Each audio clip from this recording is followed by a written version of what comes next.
तू हाँ कर या ना कर, तू है मेरी किरण। मतलब उसकी हाँ ना से मतलब ही नहीं है उसको। Sex is the most overrated thing in this world. मोहब्बत की वैल्यू सेक्स से बहुत ज्यादा है। एंड्रयू टेट भारत में भी कम नहीं है। एंड्रयू टेट को ऐसी रीच कभी नहीं मिली थी कि वो हर घर हर फोन के अंदर घुस जाए। देखिए, इस दुनिया में ना औरत होना बहुत मुश्किल काम है। आदमी होने के बहुत सारे अवैध फायदे हैं। जो ट्रीटमेंट तुम नहीं चाहते कि तुम्हारी माँ या बहन के साथ हो, वो अपनी वाइफ या गर्लफ्रेंड के साथ मत करना। मैस्कुलिनिटी का हिंदी ट्रांसलेशन मर्दानगी ही होता है। टॉक्सिक मैस्कुलिनिटी अगर आप सर्च करेंगे तो आप पाएंगे कि टॉक्सिक उसको कहने की वजह ये है, that is not bad only for the women, that is also bad for the main. Toxic motherhood भी होती है, टॉक्सिक वाइफ्स भी होती हैं। ये टॉक्सिसिटी उन्हीं का नुकसान नहीं करती, अपना भी करती है, क्योंकि ultimately there is no one who loves you. हमारी कंट्री के एजुकेशन सिस्टम में पढ़ाई नॉलेज देने के लिए नहीं, एग्जाम्स में मार्क्स पाने के लिए होती है। हम अच्छे स्टूडेंट्स बनने के लिए पूरा सिलेबस रट्टे से या चिट से निकाल लेते हैं, पर अच्छा इंसान कैसे बनते हैं ये किस सिलेबस में पढ़े और इसके लिए किस टीचर से ट्यूशन लें? क्योंकि लाइफ में ग्रेजुएट आपको कई टीचर करवा सकते हैं, पर लाइफ स्किल्स में ग्रेजुएट करवाने के लिए ऐसे टीचर चाहिए जो मार्क्स के साथ साथ आपकी जिंदगी में, आपके व्यक्तित्व में और आपकी इंसानियत में भी पर्सनल इंटरेस्ट दिखाएं। आज के हमारे गेस्ट ऐसे ही एक टीचर हैं जिन्होंने पूरे देश के युवाओं में पर्सनल इंटरेस्ट लिया है और जिनकी खुद की जर्नी सिर्फ सिखाने की नहीं, सीखने की भी रही है। I am so grateful today to have on our show one of India's most loved teachers, doctor Vikas Divyakirti sir. Thank you Nikhil, thank you, thanks for calling.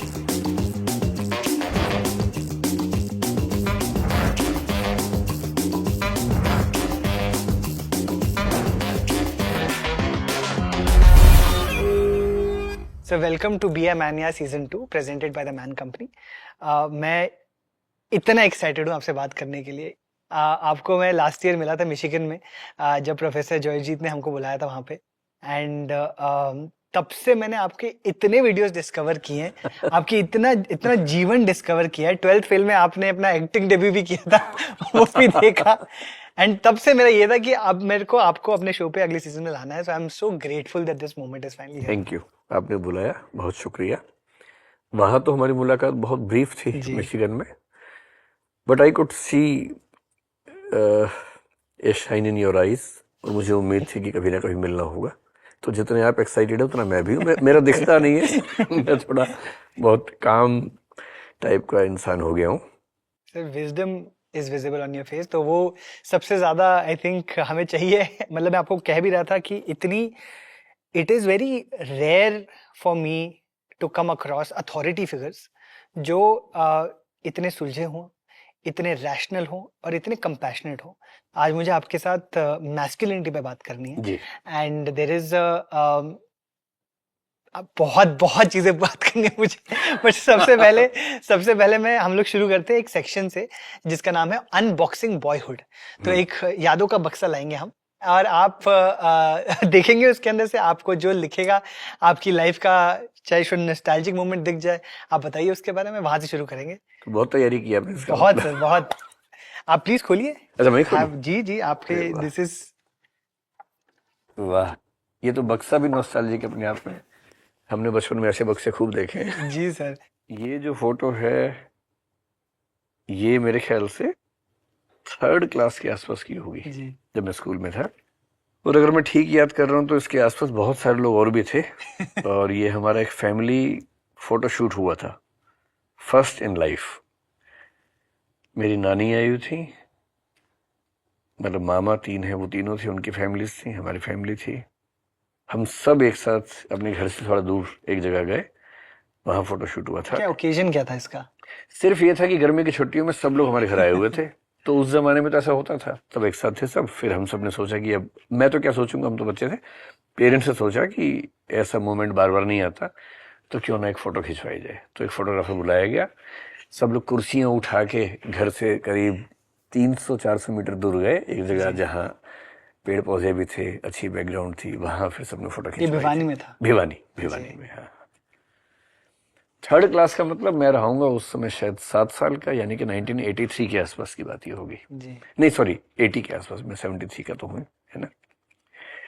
Okay, this photo is with my father in law. उनका नाम श्री ललित कुमार वर्मा था। वो heart patient थे और हमारी शादी के शायद 4 साल बाद उनकी मृत्यु हुई। तो ये उनकी जो ड्रेस भी है वो देख के भी आप समझ पा रहे होंगे, ये तबीयत जब उनकी खराब थी उस समय की फोटो है। तब मैं मूछ रखता था, जो मैन जो कहते हैं कि मर्द वही जो मूछ रखे, तो उस समय का दिमाग वही था हमारा।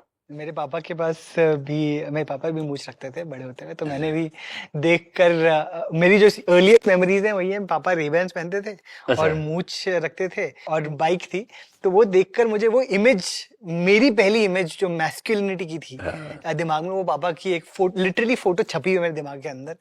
क्योंकि बाइक बाइक होती है, बुलेट बुलेट होती है, वो तो और बुलेट का जो एड आता था उन दिनों, वो आता था क्योंकि मर्द खिलौनों से नहीं खेलते। ये उनकी टैगलाइन थी। ये मुझे नहीं पता। हाँ, तो मैस्कुलिनिटी का जो बड़ा खतरनाक कंसेप्ट हमारे समाज में, वो उस एड से भी बनता है, क्योंकि अगर आप मर्द हो तो बुलेट चलानी पड़ेगी। आपकी पहली अंडरस्टैंडिंग मतलब आपके पापा को देख के थी या आपके दादा नाना को देख? नहीं, मेरे पिताजी तो बहुत ही सॉफ्ट टाइप के व्यक्ति हैं। वो आमतौर पर सिर्फ सफेद कपड़े पहनते थे, कुर्ता पजामा पहनते थे हमेशा, क्योंकि वो पढ़ाते थे, लिटरेचर पढ़ाते थे। तो हमारे घर में अच्छी बात यह कि हमें मैस्कुलिनिटी से बहुत दूर रखा गया, जो ट्रेडिशनल आइडिया होता है। हाँ, हम 3 भाई हैं, बहन हमारी नहीं है। माँ वर्किंग थी, पिताजी वर्किंग थे। तो जब एक मिडिल क्लास में आप हो, और मिडिल क्लास का क्राइसिस काफी अलग होता है बाकी क्लासेस से, हम इतने अमीर नहीं थे कि हमारे घर में कोई काम करने वाला हो, हम इतने गरीब नहीं थे कि खाने की दिक्कत हो। तो हमने बचपन से ही, हम तीनों भाइयों ने घर के सारे काम किए हैं। एकदम वो बटा हुआ था, एक एक वीक में और रोस्टर चेंज होता था। तो हम तो बचपन से कभी लड़कों ने या आपके भाइयों ने, आपने कभी कंप्लेन नहीं की कि हमें क्यों काम करवा रहे हो, हम तो लड़के हैं? नहीं, मतलब जब तक हमें लड़के होने का एहसास होता उसके पहले से हम काम कर रहे थे। वो भाव कहाँ से आता? बेस्ट। और ये भी तो है ना कि भाई जब हमारी माँ घर में अकेली वुमन वो हैं, हम 4 लोग मेल्स हैं, वो नौकरी भी करेंगी, सारा काम भी वही करेंगी, ये तो गलत बात है। None of us has any kind of shame to do domestic work, being the male. वो उस चीज से तो हम बचे हुए। ये हमारी बस शादी हुई ही थी, उन दिनों की फोटो। मैं उस समय होम मिनिस्ट्री में काम करता था। ये जो बैग टंगा हुआ है, ये वही बैग है जो मैं होम मिनिस्ट्री में लेके जाता था। मेरे पास बाइक थी, बुलेट नहीं थी, स्प्लेंडर मेरी बाइक थी, वो आज भी रखी हुई है मेरे पास, मतलब चलती तो नहीं। तो उस बाइक से हमने जिंदगी के बहुत खूबसूरत पल जिए, उसी से मैं अपने ऑफिस जाया करता था। तो ये उसी दौर की फोटो है। ये कहाँ पे थी? ये दिल्ली में हडसन लेन एक जगह है जी। अगर आप DU जानते हो, दिल्ली यूनिवर्सिटी, उससे करीब 500 मीटर दूर वहीं एक छत पे 2 रूम सेट था, हम रहते थे वहां। तो ये फोटो वहीं का है। अगर मैं ठीक याद कर रहा हूं तो ये वो स्कूटर है जो मेरे पिताजी के पास था, हमारा पहला स्कूटर। हमारी जिंदगी में जो 2 व्हीलर्स आए तो स्कूटर से आए। उस समय बड़ा मुश्किल होता था। ये बजाज सुपर स्कूटर है, उसकी बुकिंग होती थी। बुकिंग करवाई हमारे फादर ने, उसके 8 साल के बाद नंबर आया जी। तो ये जब स्कूटर आया था तो हम घर में सब बड़े उत्साहित थे, और इसी में मैंने ड्राइविंग सीखी थी। मैं लगभग 8वीं क्लास में जब स्कूल में था, मैं तब से ड्राइविंग कर रहा हूँ। हालांकि इलीगल था, पर उस समय कोई पूछता भी नहीं था, कभी लाइसेंस पूछा भी नहीं। काइनेटिक मैंने भी चलाई है। हाँ, नहीं, मैंने तो ये चलाया पूरा, हमने तो पूरा गियर वाला चलाया। So till the time I left my school I was an expert driver. मैं खूब ड्राइव करता था। हाँ, ये बढ़िया है। ये हमारे स्कूल में ऐसा होता था कि ऐसा आग का गोला होता था, उसमें 3 होते थे, ये सिंगल है ना, उसमें एक ऐसे 2 इक्वल, एक बीच में ऊपर। तो 3 बच्चे एक साथ दौड़ते थे। बीच वाले के लिए स्प्रिंग बोर्ड होता था, साइड वाले बिना स्प्रिंग बोर्ड के होते थे क्योंकि नीचे होते थे। उस आग के गोले के अंदर से जंप करना होता था। आगे गद्दे रखे होते थे ताकि जब गिरे तो चोट ना लगे, सिर के बल उसमें वो एक बार घूम के खड़े होते थे। ये आपको डर नहीं लगता था ये सब? इसमें इतना डर लगता था कि अपना ही ध्यान रहता था, बाकी सब याद ही नहीं रहता था। एक बार जब पहली बार मुझे इसके लिए कहा गया, मेरे फादर बड़े करेजियस आदमी हैं, मदर भी, पिताजी का जोर रहता था कि हम लोग थोड़ा सा साहसी भी बने। तो जिम्नास्टिक्स में हम थे, और भी वो कई चीजें करते थे। जैसे एक बार घर की छत पे खड़ा कर दिया सारे बच्चों को, लड़के भी लड़कियां भी, आसपास 10-15 बच्चे गली मोहल्ले के, बोले नीचे जंप करो छत से, नीचे मिट्टी थी, अब कौन जंप करे, तो फिर मोटिवेट करने के लिए बोले कि जो जंप करेगा 25 पैसे दूंगा। 25 पैसे बड़ी भी चीज थी उस जमाने में। 25 पैसे का मतलब आज का मान लीजिए कि 50 रुपए के आसपास, या उस समय 1 रुपए में 16 गोलगप्पे आते थे, तो 25 पैसे के 4 गोलगप्पे, इससे आप अंदाजा लगा लीजिए आजकल 4 गोलगप्पे 10-20 रुपए के आते होंगे। बिल्कुल। तो उस लालच में फिर मैं छत से कूद गया। छत से? छत का मतलब 12 फीट के आसपास, 1 फ्लोर जैसे होता है, और मिट्टी में कूदना था। अच्छा, कूद गए तो कॉन्फिडेंस और आ गया, बाकी थोड़ा बच्चे डर रहे थे, मैं फिर गया, फिर कूदा कि 50 पैसे हो गए मेरे। तो उसके बाद जो लाइन लगी, सारे लड़के लड़कियां हमारे मोहल्ले के धनाधन सब कूदे और सबका डर खत्म हो गया। तो डर खत्म करने के मामले में मैं अपने पिताजी को श्रेय दूंगा, उन्होंने बड़ी मेहनत की, और ये आग का गोला भी उनका आइडिया था, स्कूल का आइडिया था। तो ये आप, मेरे को थोड़ा डायकॉटमी दिख रहा है कि एक तरीके से आपके फादर हिंदी साहित्य पढ़ा रहे हैं, हाँ। दूसरे में आपको कह रहे हैं कोई बात नहीं बेटा, जाओ आग के गोले से क्या हो। नहीं, उस आग के गोले में कोई रिस्क ऐसा था नहीं। फिर भी मतलब ये जो एक्टिविटीज कराना, हाँ। मतलब या तो आपके टिपिकली आइडिया होता है कि आदमी एक तरीके होते हैं, चंचल हो सकते हैं, या थोड़े अल्फा हो सकते हैं, पेट्रियार्कल हो सकते हैं वगैरह। आपका जितना मुझे समझ आ रहा है कि वो दोनों शायद थे उनके अंदर। पेट्रियार्की हमारे घर में थी, कुछ पैरामीटर्स पे हो सकता है, कुछ बड़े फैसलों में पिताजी की चलती भी थी, कई मामलों में माँ की खूब चलती थी, और क्योंकि न्यूक्लियर फैमिली थी, डेमोक्रेसी हमारे घर में ठीक ठाक रही है। जब हम थोड़े बड़े हुए तो हमारी राय का बड़ा सम्मान हुआ, हमसे पूछ के फैसले हुए, यहाँ तक कि कई बड़े फैसले हम बच्चों ने जब मिल के बात कर ली तो उनको माना गया। थोड़ा बहुत तो एक जिसको बोलते हैं कॉम्प्लिसिट पैट्रियार्की, वो तो होती है, जो बहुत माइन्यूटली देखेंगे तो नजर आ जाएगी। जैसे घर के फैसले, मैं अक्सर ये पढ़ाते हुए बताता हूं कि मदर्स भी खूब फैसले करती हैं, पर वो फैसले उतने बड़े मैग्नीट्यूड के नहीं होते। जैसे किस से रिश्ता कितना रखना है, किसी शादी में क्या देना है क्या नहीं देना, किससे मिलना है किससे नहीं मिलना है, वो सब वो करेंगी। फूड हैबिट्स वो डिसाइड कर लेंगी। लेकिन जब बात आएगी प्रॉपर्टी के परचेज की, तो या तो इसलिए कि विमेन की फाइनेंशियल ट्रेनिंग बहुत कम होती है, उनको ये भी लगता है कि ये मुझे समझ में नहीं आता, आप देख लो, तो जनरली वो मतलब जो मेल्स हैं घर के, उनके हाथ में आ जाता है। But I am lucky that we did not have a visible and explicit patriarchy in our home.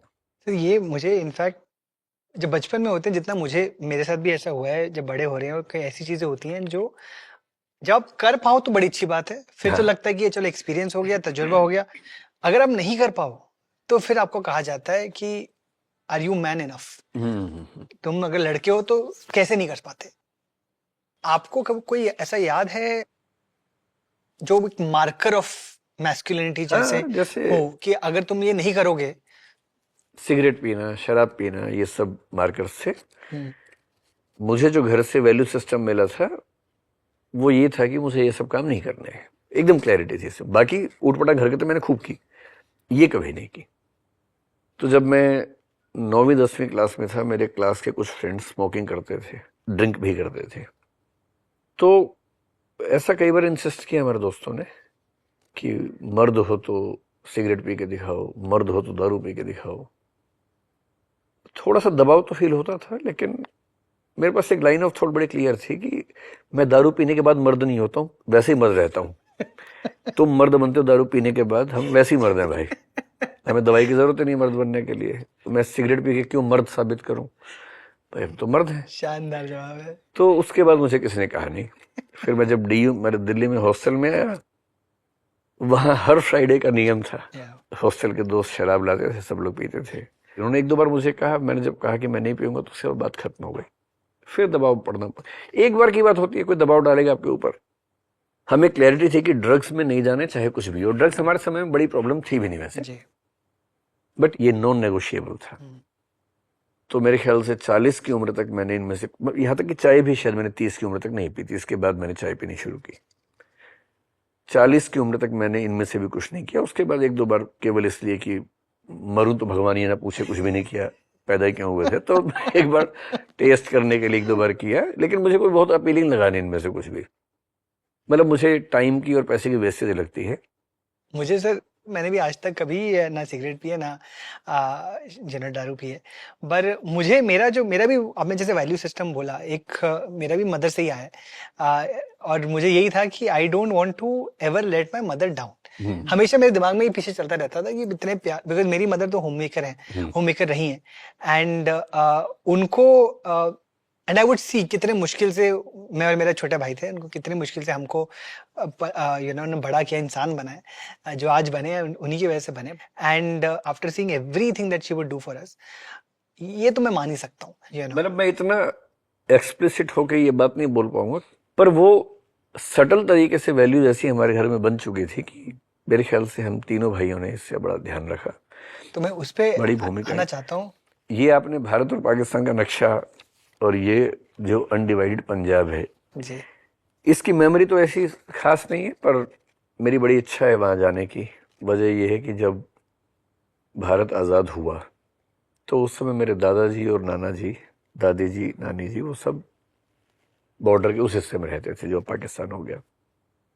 तो पाकिस्तान वाले पंजाब में कमिश्नरी थी मुल्तान, उसमें एक ज़िला था मुजफ्फरगढ़, उसमें एक तहसील थी सीतपुर, मुझे पूरा याद है। तो वहाँ मेरे सब पुरखे रहा करते थे। तो हम लोग खुशनसीब थे कि हमारी फैमिली में कोई ऐसी कैजुअलिटी शायद, मतलब मैंने सुना नहीं अपने पेरेंट्स से कभी। तो फिर अमृतसर से दिल्ली के रास्ते में लोग आमतौर पर सेटल हुए। आपने बताया कि आपकी फैमिली भी उसी बैकग्राउंड से है ना? जी। तो कुछ लोग सेटल हुए कुरुक्षेत्र में, कुछ हुए पानीपत में, करनाल में, सोनीपत में, कुछ दिल्ली में आ गए। तो हमारा ननिहाल गन्नौर में, तो मेरी बचपन की सबसे सुंदर मेमोरीज गन्नौर की हैं। मतलब छुट्टियां होती नानी के पास जाना मेरा सबसे प्रिय काम था। तो मेरा मन सिर्फ ये करता है कि मैं उन गलियों को देखूं जहां मेरे माँ और पिताजी बचपन में खेलते थे। पिताजी जब मुझे सुनाते हैं तो बताते हैं कि उसमें एक गली के कोने पर एक बड़ा सा घर था, उस गली के अंदर दूसरा घर हमारा था बड़ा सा। वो उनको ऐसे ऐसे याद है। और ये फीलिंग तो होती है कि हम बेसिकली जहाँ से हैं एक बार वहाँ की मिट्टी को देख तो लें कैसी है। अगर मैं जाऊंगा तो फिर मैं उस जेल को भी देखूंगा जहाँ भगत सिंह को फांसी हुई थी। मैं बहुत सारी चीजें देखूंगा, लाहौर जरूर जाऊंगा। तो लेकिन उस तहसील में एक बार घूम के आने की इच्छा है जहाँ मेरे पेरेंट्स का बचपन गुजरा है। जी, तो खेलकूद की बात हो रही थी, अगर आपको कुछ इसमें और दिखता है? इसमें जो सबसे इंटरेस्टिंग चीज है एक तो ये है, ये टेबल टेनिस मैंने बहुत बहुत ज्यादा खेला है, और लगभग उतना ही ये जो बॉल है ना, मुझे नहीं पता आजकल ये बॉल होती है कि नहीं होती है, इसको लेदर की बॉल बोलते हैं।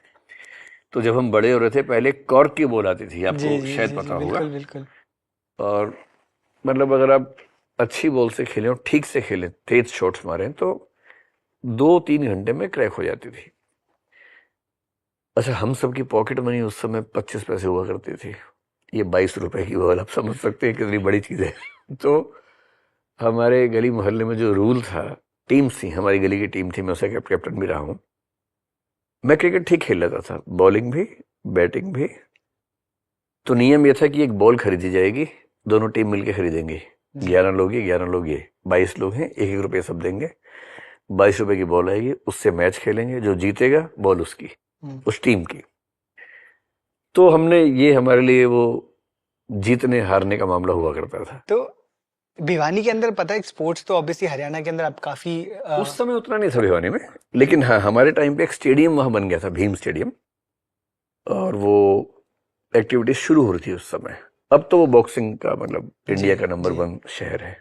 मेरा सवाल एक्चुअली आपसे था कि एक तो हरियाणा का जितना, मैं भी करनाल से हूँ और कुरुक्षेत्र में मैंने पढ़ाई की है, तो मैं इतना तो जान गया हूँ कि चाहे लोग वहाँ पर बहुत दिलदार होते हैं, बट एक लड़कियों को लेकर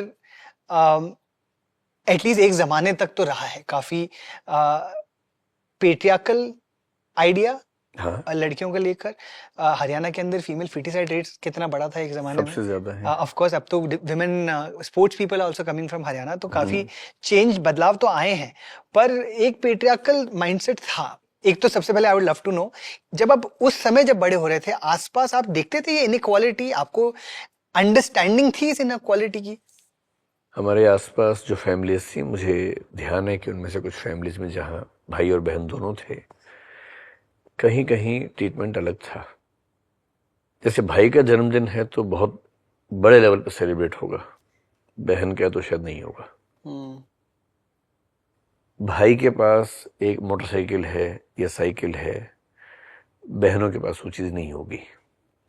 हमारा स्कूल भी सीबीएसई बोर्ड का था, और सीबीएसई बोर्ड के स्कूल में क्या होता है कि एक थोड़ा सा जो कल्चर होती है अलग हो जाती है। कोएड स्कूल था आपका? कोविड हुआ था जब मैं 8वीं क्लास में, तब कोविड हुआ था।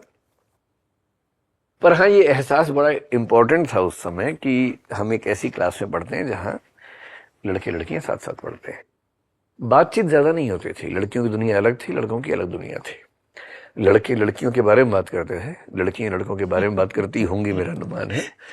आपस में कम बातचीत, और यदि अगर कोई बात कर ले, जैसे किसी ने लड़की से पेन मांग लिया, तो वो क्लास का सबसे बड़ा वीर बच्चा माना जाता था कि उसको परमवीर चक्र मिल जाएगा। जैसे सर मैं तो कुरुक्षेत्र में पढ़ा हूँ, एनआईटी कुरुक्षेत्र में मैंने इंजीनियरिंग की है, जहाँ पर अगर आपने लड़की से बात कर ली तो वहां पर मेरे तो ऐसे ऐसे किस्से हैं कि मतलब मैंने एक लड़की, लिटरली ऐसा हुआ है मेरे साथ कि एक लड़की से पहले दिन पे मैंने अच्छी बात होगी क्योंकि रोल नंबर पास में था, तो मैंने नंबर मांग लिया, मैंने कहा चलो we should keep in touch.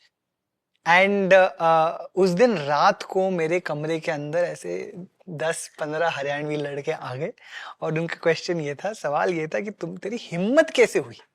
ये हिम्मत नहीं, सीधे भाभी बोला होगा कि भाभी से। एग्जैक्टली तो एक लड़के ने बोला तुझे पता कि तेरी भाभी है। तेरी भाभी है। मुझे तो कुछ आइडिया नहीं है। और फिर अब सर, अब सबसे जो फनी बात इसकी है कि वो 15 लड़कों ने आके मुझे धमकाया, फिर वो चले गए। थोड़ी देर बाद ना एक लड़का आया जिसकी वो अपेरेंटली पार्टनर थी, तो वो लड़का आया मेरे को बोलने के लिए, तूने नंबर लिया कैसे? मैंने कहा भाई मैंने सॉरी बोल दिया है, मैंने डिलीट कर दिया, वापस क्यों ये बात छेड़ रही है? तो वो मेरे को बोलता है कि तूने नहीं, मैं पूछ रहा हूँ कैसे लेते नंबर? मैंने कैसे लेते मतलब, मैंने कहा तुम तो जानते हो, तुम्हारे पास तो है। कि तो वो नहीं जानती कि वो भाभी है। ये लोग जानते हैं, लड़के लोग आपस में डिसाइड कर लेते हैं लड़कों को। हाँ, ये मेरे वाली है, तेरे वाली है, ये तेरी भाभी है, तेरी भाभी। मैं पहली बार देख रहा था, मैं तो पूरा। लेकिन कुछ लड़कियां भी करती हैं कि ये तुम्हारे जीजू है, वो तुम्हारे जीजू तो है, वो भी करती है, लेकिन लड़कों में ज्यादा चलता है। नहीं, बट मेरा आपका जैसे पहली बार जब आपने लड़कियों के साथ कोएड के अंदर बात शुरू की, अंडरस्टैंडिंग शुरू की, वाज देयर आपको एहसास कब शुरू हुआ कि लड़के लड़कियां अलग हैं? 5वीं 6वीं क्लास में आइडिया हो गया था कि अलग हैं। और स्कूलों में होता है 5वीं 6वीं क्लास में गैंग होता है, गैंग में एक ज्ञानी आदमी में आता है जो बाहर से ज्ञान लेके आता है। तो 5वीं 6वीं क्लास में एक बच्चा था हमारी क्लास में जो ऊट पटांग चीजें लेके आता था स्कूल में। फिर 3-4 बच्चे झुंड बना के पेड़ों के पास जाके देखते थे क्या है, फोटो क्या है, टेक्स्ट क्या है, कहानी क्या है। फिर धीरे धीरे कोविड हुआ, क्योंकि मैं टेबल टेनिस भी खेलता था। टेबल टेनिस में कुछ लड़कियां थी, तो हम मैचेस भी कभी कभी करते थे, जो कि बहुत बड़ी प्रिविलेज थी हमारे स्कूल में। तो वो सब मतलब I was lucky enough to have some conversations with girls, जो कि आमतौर पे हमारे स्कूल में पॉसिबल नहीं था। तो ये तो होता है कि जब आप बहुत दूर किए जाएंगे तो आकर्षण ज्यादा बढ़ेगा। अट्रैक्शन दरअसल मतलब मुझे लगता है, जैसे कुछ लोग कहते हैं, sex is the most overrated thing in this world, and I agree with this. सही बात यह है कि जिंदगी की 1000 चीजों में से एक चीज सेक्स भी है जी। मोहब्बत की वैल्यू सेक्स से बहुत ज्यादा है, उसकी बात कोई नहीं कर रहा है। और 7वीं 8वीं क्लास में लड़कों का दिमाग ऐसा हो जाता है कि उनको एक ही चीज नजर आती है, केवल फिजिकल प्लेजर। मिलना है नहीं, अभी दिमाग में वही चलता रहेगा, कहानियां सुनते रहेंगे, कुछ फिल्में ऊट पटांग उस समय देखनी शुरू कर देते हैं। एक समय के बाद ये भी होता है कि आपको कोई लड़की एक इंडिविजुअल नजर नहीं आती है, वो केवल एक बॉडी नजर आती है, जिसको हम ऑब्जेक्टिफिकेशन कहते हैं जनरली। उस दौर से सब गुजरते हैं, बिल्कुल हम भी उस दौर से गुजरे हैं। ये भी होता है कि कोई लड़की आपके साथ बात करती है और किस दिन बात करने से मना कर दे, तो आप सीधे मान लेते हैं कि वो जरूर एक प्रोस्टिट्यूट है और किसी और के साथ वो जुड़ गई होगी। दीनी मान तो होता ही नहीं इन लोगों का। ऐसी एक बेहूदगी मैंने भी अपनी जिंदगी में की थी। एक लड़की को, मैंने उसको नहीं बोला था, पर मुझे ऐसे थॉट्स, ठीक ऐसी थॉट्स एक बार आ गए थे जब उसने मेरे साथ खेलने से मना कर दिया टेबल टेनिस। रिजेक्शन एक्सेप्ट करना कायदे से, ये तो कोई ट्रेनिंग का पार्ट ही नहीं है। भाई कोई लड़की आपके साथ नहीं खेलना चाह रही तो उसमें क्या खास बात है। पर एक ऐसे माहौल में जहां हजारों लोग फ्रस्ट्रेशन के शिकार हैं, बात हो ही नहीं रही है, आप उन गिने चुने लकी लोगों में है कि आपकी बात हो पा रही है और उससे मना कर दिया बात करने से। जो मेरे आसपास के लठैत लोग हैं लड़के, जब वो मजाक बनाएंगे मेरा उसके बाद कि भाई मना कर दिया तेरे तुझे तो, जबकि उनसे बात आज तक नहीं हुई है, पर वो चढ़ाएंगे। वो जो बुलिंग है ये अपने आप में एक बड़ी भारी चीज होती है, इतनी वैल्यू है उस समय तो एक लोनलीनेस भी होती है लड़कों में, हाँ। स्पेशली अगर आपका सपोर्ट सिस्टम ना हो।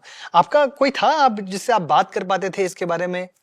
ऐसा तो कोई नहीं था, आग की भट्टी जैसा माहौल रहता था उस समय कि आप टेस्टोस्टेरोन का लेवल बढ़ता जा रहा है, आपकी फिजिकल नीड्स हैं, आपको अट्रैक्शन हो रहा है किसी के लेकर, आप किसी से कह भी नहीं सकते हैं।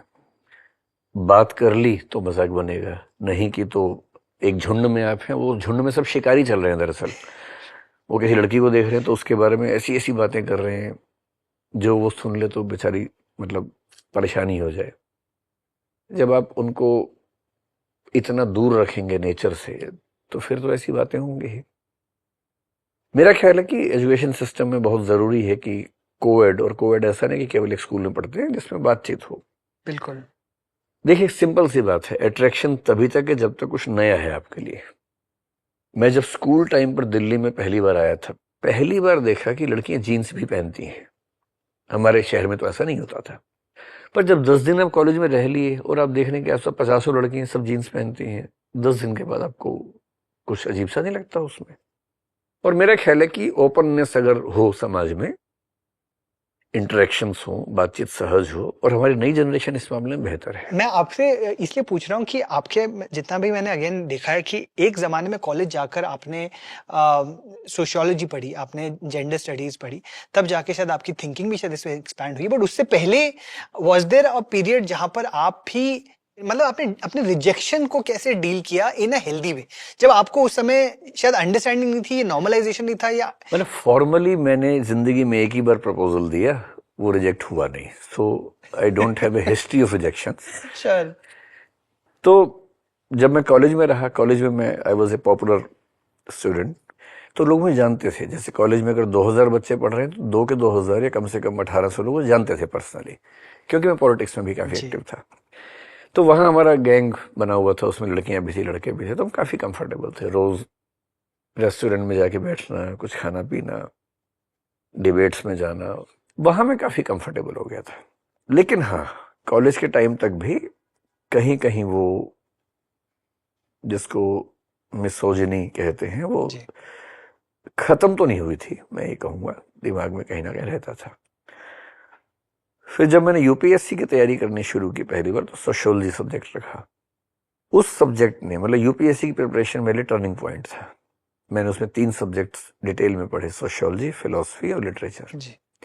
बाद में शौक लग गया तो कुछ और भी विषय पढ़े, एंथ्रोपोलॉजी पढ़ा, पॉलिटिकल साइंस पढ़ा, लॉ पढ़ा, साइकोलॉजी पढ़ा, और हर सब्जेक्ट पढ़ के आपका दिमाग खुलने लगता है। सोशियोलॉजी में सेक्स और जेंडर पे डिबेट्स बहुत डिटेल में होती हैं। आपने वो किताब रखी हुई है जो मेरी पहली किताब थी और मेरी सबसे प्रिय किताब। पर दरअसल ये किताब लाल रंग की हुआ करती थी उस समय, ब्लू तो अब आई है। ये किताब ऐसी है कि मतलब अगर मुझे एक किताब चुननी हो जिसने मेरे थिंकिंग प्रोसेस को चेंज किया तो वो ये किताब है। ऐसा क्या था इसके अंदर जो आपको? इसको आप पढ़िए, इसमें एक चैप्टर का नाम है सेक्स एंड जेंडर, इस नाम से ही है। उस चैप्टर को ठीक से पढ़ने के बाद आपको अपने आप समझ में आता है कि मैस्कुलिनिटी और ये सब जो बातें हैं बहुत बकवास बातें हैं, मीनिंगलेस बातें हैं। दुनिया भर की ट्राइब्स की स्टडीज हैं जो बहुत कुछ साबित करती हैं।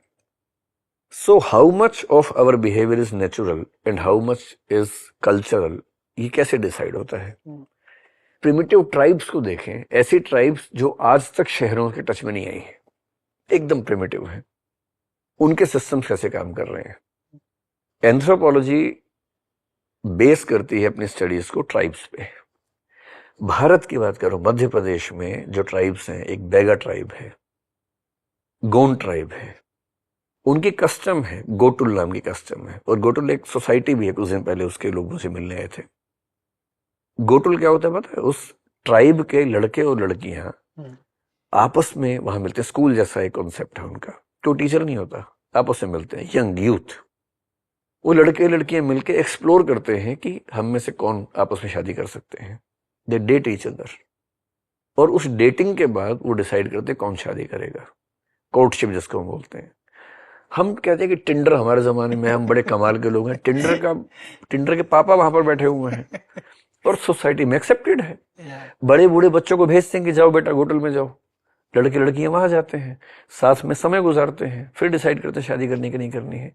उनको हम ट्राइब कह रहे हैं, ट्राइब तो हम हैं। अगर ट्राइब का मतलब पिछड़ा होना है तो हमारा बिहेवियर ज्यादा पिछड़ा हुआ है, वो तो ज्यादा प्रोग्रेसिव है हमसे।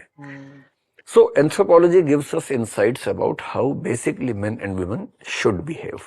मेरा सर आपसे सवाल ये है कि ये थॉट्स तो ऑब्वियसली बहुत प्रोग्रेसिव हैं, ये आइडियाज बहुत इवॉल्व्ड हैं, पर एट द सेम टाइम आपने जैसे कहा, आप जितना पढ़ते हैं, जितनी लोगों से बातचीत होती है, जितनी आप दुनिया देखते हैं, आपको समझ आता है आप कितने छोटे हो। हाँ. और आपको समझ आता है कि आपकी थिंकिंग कितनी छोटी है। आपकी थिंकिंग तब इवॉल्व होती है, बट जब when you are 20s, when you are a young boy and you are a young blooded man, और हॉट ब्लडेड यंग मैन जो कहते हैं, कैसे आपने मानना शुरू कर दिया कि हाँ, ये सोशियोलॉजी बोल रहा है, ठीक बोल रहा है, ये फिलोसफर भी सही बोल रहे हैं, और ये ट्राइब वाली चीजें भी सही हैं? जब मुझे पढ़ने का शौक पहली बार हुआ, चीजें वहीं से बदली। And to begin with, before studying sociology, I studied Osho for the first time. Okay. He was the first impact on my mind. मैं लॉजिकल बचपन से रहा हूं क्योंकि मैं डिबेटिंग में था। So if you tell me something which has a logic which I can't refute, I will accept you. मैंने डिबेटिंग में यह भी सीखा कि अगर आप गलत हो तो भी हार मान लो। You have not to prove yourself even when you are wrong. When I read Osho में क्या कि ओशो आपका दिमाग खोल देते हैं। ओशो के लॉजिक्स बड़े इंटरेस्टिंग है, आर्गुमेंट्स बड़े इंटरेस्टिंग है, but there are some contradiction, क्योंकि उन्होंने लिखा नहीं, सिर्फ बोला, और उसमें जब आप 20, 30, 40 साल तक बोलते रहेंगे तो कई चीजें आपस में कॉन्ट्राडिक्ट करती हैं। पर ये तो एक सिस्टमेटिक स्टडी है सोशियोलॉजी। जब इसमें पढ़ा सेक्स एंड जेंडर दो अलग चीजें, और जैसे ही उस एक पेज को पढ़ा मुझे लगा कि ये तो, अब तक गधे बने हुए थे हम तो, अब समझ में आया। और वो ये बताता है कि जो आदमी औरत के डिफरेंसेस हैं सोसाइटी में, उनमें से कम 80-90% they have nothing to do with the nature और द बायोलॉजिकल डिफरेंसेस। ये बायोलॉजिकल डिफरेंस है कि बच्चे को जन्म औरत देगी, उसको दूध मां पिलाएगी। इन दो के अलावा बायोलॉजिकल डिफरेंस ऑलमोस्ट जीरो है। घर के अंदर का काम औरत ही करेगी, ये बायोलॉजिकल नहीं है। करेक्ट। प्रॉपर्टी वाले काम, पावर वाले काम, पॉलिटिक्स में मेल रहेगा, एकेडमिक्स में मेल रहेगा, ये बायोलॉजिकल नहीं है, ये कल्चरल है। And gender is the cultural construct. इसलिए a good feminist would always say the gender differences which are illogical, which are cultural, that have to be eliminated. उनको ठीक करने की जरूरत है, और हमें अपने आसपास कोशिश करनी चाहिए कि इन चीजों को थोड़ा रिड्यूस करें, ना कि बढ़ाएं। आसपास जब लड़कियों के साथ आपकी जो फ्रेंडशिप होनी शुरू हुई, ये नॉलेज से आपकी फ्रेंडशिप्स कैसे इवॉल्व हुई? आपकी understanding of women around you किस तरीके से, आपके बिहेवियर, आपकी दोस्तियां गहरी हुई या फिर चेंज हुई? देखिए, इस दुनिया में ना औरत होना बहुत मुश्किल काम है। आदमी होने के बहुत सारे अवैध फायदे हैं जो हमें मुफ्त में मिले हुए हैं। अगर ईमानदारी से समझ लें तो समझदारी है, नहीं तो लठैती करने में तो कोई दिक्कत है नहीं। मुझे हर महीने 5 दिन पीरियड्स नहीं झेलने पड़ते, तो मेरी जिंदगी का 16.6% टाइम बच गया जो उनका नहीं बचा। मुझे बच्चा पैदा करने के लिए जो मेरी भूमिका है वो केवल कुछ मिनट की है। मुझे 9 महीने बच्चा पेट में पालना नहीं है, उसके बाद अगले कुछ साल तक उसको दूध नहीं पिलाना है, तो मेरी जिम्मेदारियां बहुत कम है। मैं मौज मस्ती कर सकता हूं, जितनी चाहूं कर लूंगा। बच्चा ठीक से नहीं पढ़ेगा, ठीक से नहीं बढ़ेगा, तो मुझे कोई दोष नहीं देने वाला है। दोष पूरा वाइफ का आएगा, क्योंकि ये मान लिया गया कि नर्चरिंग करना उन्हीं का काम है। ऐसी हजारों चीजें हैं। और जैसे ही आपको रियलाइज होता है कि अरे यार, सिर्फ एक वाई क्रोमोसोम से बच गया मैं, तो आपको इतना सेंसिटिव होना चाहिए कि जो नहीं बचा आप एम्पैथी कम से कम रखें, और समझें कि अगर उसको 5 दिन परेशानी होती है तो वो परेशानी केवल उसकी जिम्मेदारी नहीं है, वो पूरे समाज की जिम्मेदारी है। And I am very lucky to change my thoughts to maximum possible extent. तो मेरी जो फ्रेंड्स हैं कॉलेज के ज़माने की, अच्छी फ्रेंड्स हैं, हमारी बढ़िया बातें होती हैं, और हम लोग मतलब सेक्सिज्म हमारे बीच में कभी नहीं आता, स्टीरियोटाइपिंग जेंडर की नहीं आती है।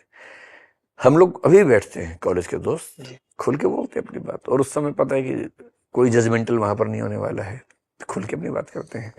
And that is a very relieving thing, specially for the women, क्योंकि मेन के पास कम से कम अपनी बात कहने के रास्ते ज्यादा हैं समाज में, विमेन के पास कम है। So they have at least one safe space where they can speak their heart. तो ये हम इंश्योर करते हैं। आप तरुणा मैम को इस समय मिले थे? हम लोग मिले थे लगभग 1995 में, when I was 21 and half. Sociology के बाद? नहीं, लगभग सेम टाइम। हाँ, उसी समय पढ़ ही रहा था कॉलेज में, दिल्ली यूनिवर्सिटी में। मैं 1 साल सीनियर था, वो 1 साल जूनियर थी। डिबेटिंग में ही बेसिकली मिलना हुआ था। She had come to listen to some debates, I was the participant.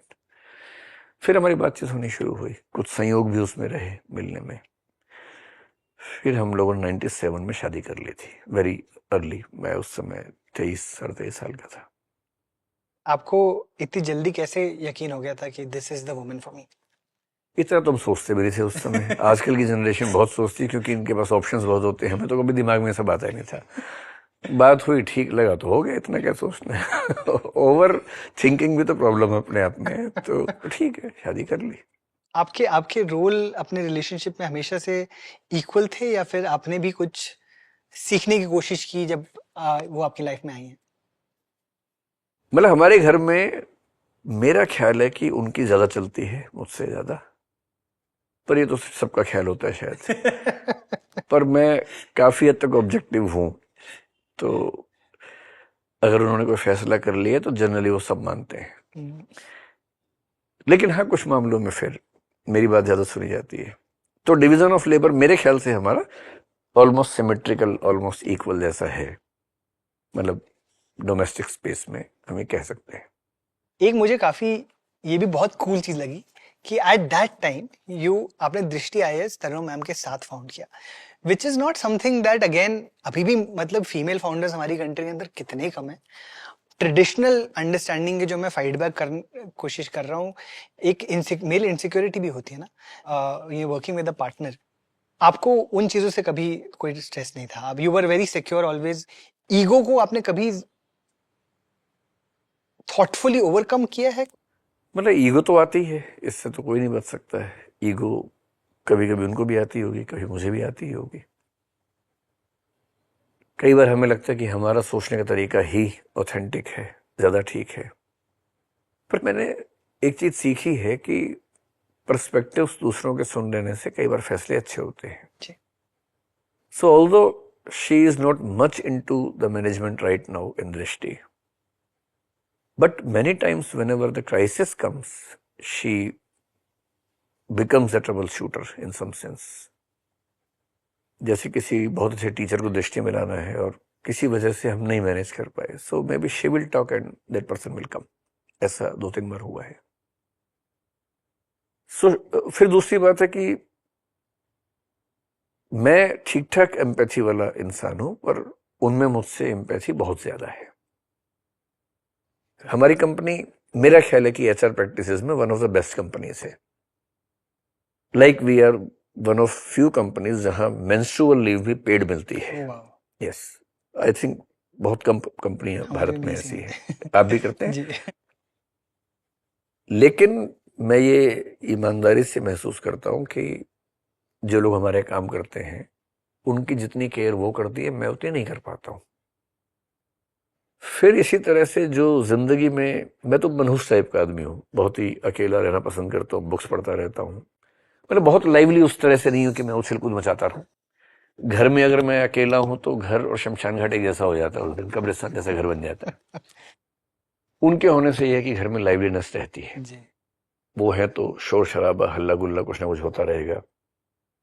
किसी को डांट ही पड़ती रहेगी, किसी से मोहब्बत होती रहेगी, कुछ म्यूजिक की आवाजें आती रहेंगी। मैं बड़ा थोड़ा शांत किस्म का आदमी हूँ. So she is very lively, very enthusiastic, very much energetic. तो ठीक है, और दोनों एक जैसे होने से फिर मजा भी क्या है लाइफ में, थोड़ा रहना भी चाहिए. सर एक अगर टिप अगर आप देना चाहेंगे, बिकॉज इस जमाने में सिचुएशनशिप का जो जमाना है उसके मैंने भी अंदर सुना. आपका ये इतना लंबा रिलेशनशिप रहा है. पहली बात तो हम लोग इतने 30 मार खा है नहीं कि हम कहें कि हमारा रिश्ता दुनिया में सबसे शानदार रिश्तों में से है. ठीक है, मतलब हम लोग जैसे एवरेज लोग होते हैं वैसे ही हैं, शायद थोड़े से बेहतर होंगे. मैं चाहता हूं कि ग्लोरिफिकेशन ज्यादा ना हो, हम ठीक एवरेज कपल है, एक दूसरे को स्पेस देते हैं. ये हमारी ब्यूटी जो सबसे अच्छी बात मुझे लगती है, स्पेस हम एडिक्वेट स्पेस देते हैं. So she lives her own life, I live my own life, and we live together and we are comfortable with each other. तो उनको कुछ वेंचर करना है तो उनको मुझसे पूछना नहीं है, करेक्ट, बताना है कि मैं ऐसा सोच रही हूँ और मेरी सपोर्ट है ही.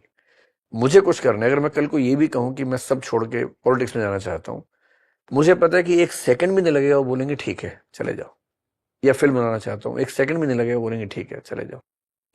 This kind of support and this kind of respect to each other for their decisions we have, we enjoy this space. लेकिन इसके बावजूद मुझे लगता है कि एक ही वर्क प्लेस पे एक साथ होने में टसल होने का बहुत स्कोप रहता है. पर अगर हाँ एक ही फैमिली में है और कंफर्टेबल है तो एक ही ऑफिस में लगातार साथ में बैठ के अलग अलग डिपार्टमेंट संभाल लेना वो एक अच्छा तरीका है. सर आपने एक जो बात की है अभी अबाउट, सर हम करते हैं युवा रोड शो, जहाँ पर युवा हम रोड शो, जी हम लोग इट्स कॉल्ड द युवा रोड शो ऑफ काइंडनेस. हम जाते हैं अच्छा. पूरे कंट्री में जाते हैं. मैं कुछ 150 कॉलेजेस जा चुका हूँ, कुछ 15-20 हज़ार बच्चों से मिल चुका हूँ, यंग लोगों से, स्टूडेंट से, all kinds of colleges, IITs, AIIMS, NITs, NIFTs, government institutions, Hindi medium, English medium, अब जो भी हो, कुछ 35 सिटीज में जा चुका हूँ मैं. और मैं हमारा एम ये रहता है कि हम नॉन जजमेंटल स्पेसेस क्रिएट करें जहाँ पर बच्चे एक्सप्रेस करें अपने आप को, क्योंकि उनको स्पेसेस नहीं मिलते. दो स्टेटिस्टिक्स जो आए हैं बहुत बढ़कर हमारे लिए, लड़कियों को जब आप सेफ स्पेस देते हो, अनफॉर्चुनेटली हमारी कंट्री के अंदर सबसे ज्यादा लड़कियां जो बात करती हैं वो है हैरेसमेंट के ऊपर, कि एज हमें any young girl in today's in India today कहीं भी आप जाओ वो बात करेंगी कि उनको हमेशा याद दिलाया जाता है कि वो लड़कियां हैं. एट द सेम टाइम जो एक बहुत ब्यूटीफुल चीज देखता हूं मैं हर जगह जाकर, वो कहते हैं कि एक बहुत हमारी प्यारी कम्युनिटी बन चुकी है, एक सिस्टरहुड है. लड़कियां हमको सपोर्ट करती है और हर जगह हमने देखा है सर, एक लड़की अगर बताएगी कि मेरी जिंदगी ये प्रॉब्लम है, उसके बाद हमेशा ये बोलेगी अरे उस लड़की की वजह से मैं आज ठीक हूँ. वो लड़की नहीं होती ना, वो मेरी दोस्त नहीं होती तो मैं शायद आज आगे नहीं बढ़ पाती जीवन में. अब आप लड़कों से ये बात करो ना, सरप्राइजिंग या अनसरप्राइजिंग इन मेनी वेज, सबसे ज्यादा बात वो क्या करते हैं लोनलीनेस के बारे में, कि हमारे पास कोई बात करने कोई नहीं है, किससे बात करें हम. और विद इन दैट जब ये बोल भी रहे होते हैं ना, कोई ऐसा लड़का नहीं है जो आके उनको प्यार दिखाए, कोई ऐसा लड़का नहीं है जो आके हक दे, विच इज व्हाट लड़कियां को झप्पियां मिलती हैं जोर जोर से, लड़कियां रो रही हैं एक दूसरे के साथ कि I am here for you, I am here. कोई ऐसा लड़का नहीं है जो उठकर बोलेगा कि यार कोई बात नहीं मैं हूं ना. एक दूसरे को बोल रहे हैं कि मैं लोनली हूं, बट एक दूसरे के साथ वो स्पेस क्रिएट नहीं कर पा रहे. कितने लड़कों ने मुझे बोला है, मुझे आज तक किसी ने जिंदगी में, मेरे पेरेंट्स ने मुझे आई लव यू नहीं बोला. Nobody has given me hug in my entire life. You are the first person sir who has given me a hug. ये सारी बातें मुझे सुनने को मिलती हैं. उसके बाद then I see something like Andrew Tate happening, कि आप कि एक एंड्रू टेट है जो बार बार बोल रहा है कि तुम्हें जरूरत ही नहीं लड़कियों की, और तुम्हें अपने आप, लड़कों की भी जरूरत नहीं, किसी की जरूरत नहीं है तुमको, तुम्हें सिग्मा मेल बनना है. व्हाट इज योर अंडरस्टैंडिंग, ये क्या हो रहा है, क्यों हो रहा है, इतना कैसे हो गया? हमारे जो स्टूडेंट्स होते हैं यूपीएससी वाले, जनरली वो लोग 20s के बाद के होते हैं, 21, 22 से 27, 28 तक. उनका मैच्योरिटी का लेवल जनरली ठीक होता है. और दूसरा, यूपीएससी के जो करिकुलम है वो इतना सुंदर है कि कोई ठीक से पढ़ लेगा तो कायदे का इंसान बन जाता है. तो I am very much thankful to the UPSC for making such syllabus. ये कल्चर जितना मैं समझ पाता हूँ, ये जो यंगस्टर्स हैं जिसको जेन जी आजकल हम बोल देते हैं, जो आज के ज़माने में 15 से 20 या 13 से 20 की उम्र के बीच के हैं, उनमें ये ट्रेंड ज़्यादा नज़र आता होगा. और उसके रीजंस हैं. पहले ऐसा क्यों नहीं दिखता था, तो इसकी वजह ये कि पहले ऐसी चीज़ फैलने का स्कोप नहीं था. एक टेलीविज़न था, एक रेडियो था, दोनों सरकार से कंट्रोल्ड थे. तो वही थॉट टेलीकास्ट होगी, रिले होगी, जो सरकार अप्रूव करेगी, और सरकार ऐसी बात क्यों अप्रूव करेगी? लेकिन जब से सोशल मीडिया आ गया, व्हाट्सएप आ गया, यूट्यूब है, इंस्टा है, इन सब के बिना नई जनरेशन के लिए लाइफ बहुत मुश्किल है। जितनी आसानी से किसी के थॉट्स आप तक आज पहुंच सकते हैं, पहले ऐसा कभी नहीं था। पहले बड़ा मुश्किल था। हमें अगर एंड्रयू टेट जैसे किसी आदमी को सुनना भी होता तो हम सुन ही नहीं सकते थे जी। एंड्रयू टेट पहले भी थे, पहली बार नहीं हुए हैं। एंड्रयू टेट को ऐसी रीच कभी नहीं मिली थी कि वो हर घर हर फोन के अंदर घुस जाए। और क्यों वो रीच तो चली इसलिए मिल गई, लोग उसी को क्यों देख रहे हैं? पहली बात तो एंड्रयू टेट को मैंने कभी देखा नहीं है, और ना मेरे देखने की इच्छा है, मैं क्यों टाइम खराब करूँ अपना। लेकिन एंड्रयू टेट भारत में भी कम नहीं है। भारत के सोशल मीडिया में हिंदी बोलने वाले एंड्रयू टेट भी ठीक ठाक दिखते हैं। जो रात दिन महिलाओं को ऑब्जेक्टिफाई करते हैं, ऐसे लोग तो यहाँ भी दिखते हैं। होता क्या है कि ये जो 13 से 20 की उम्र है, टेस्टोस्टेरोन हार्मोन लड़कों का उस समय बढ़ता है बहुत ज्यादा। ये बात बायोलॉजिकली साबित होती है बार बार कि मेल सेक्सुअल डिजायर और फीमेल सेक्सुअल डिजायर में बहुत अंतर है। मेल्स की सेक्सुअल डिजायर बहुत तेजी से उठती है, बहुत जल्दी सेटिस्फाई हो जाती है। फीमेल्स की सेक्सुअल डिजायर बहुत ग्रेजुअली ऊपर उठती है, और उसको शांत होने में ज्यादा समय भी लगता है। इसलिए आप देखेंगे सेक्सुअल रिलेशनशिप की शुरुआत करने में मेल्स का बिहेवियर हमेशा ज्यादा एग्रेसिव रहता है। ऑलमोस्ट एवरीवेयर आप देखेंगे वही प्रपोज कर रहे हैं, वही ट्राई कर रहे हैं डेटिंग करने के लिए, बाइक घुमा रहे हैं, ऊपर नीचे पहिया घुमा रहे हैं कि किसी तरह से साबित हो जाए कि मैं तुम्हारे लायक हूं। अब टेस्टोस्टेरोन बढ़ गया है, बेचैनी उनके अंदर है, उनको एक्सेस नहीं है फीमेल पार्टनर्स के लिए, ऐसे दोस्त उनके नहीं। वो जैसे माहौल में रहते हैं, बात करने से हिलना मच जाता है कि जैसे पेन मांग लिया, अब बात भी नहीं कर सकते, दिमाग खराब हुआ पड़ा है। ऊपर से इंटरनेट है, पॉर्न सुबह से रात तक देख रहे हैं, इच्छाएं बढ़ती जा रही हैं, और पॉर्न देख के एक लेवल ऑफ एक्सपेक्टेशन ऐसा बन गया है जो रियल लाइफ में कभी नहीं आने वाला है। उनको बचपन से ये भी सिखा दिया कि ये बहुत गंदी चीज होती है, तो बात भी नहीं कर सकते। ऊपर से कंपटीशन है, करियर बनाना है।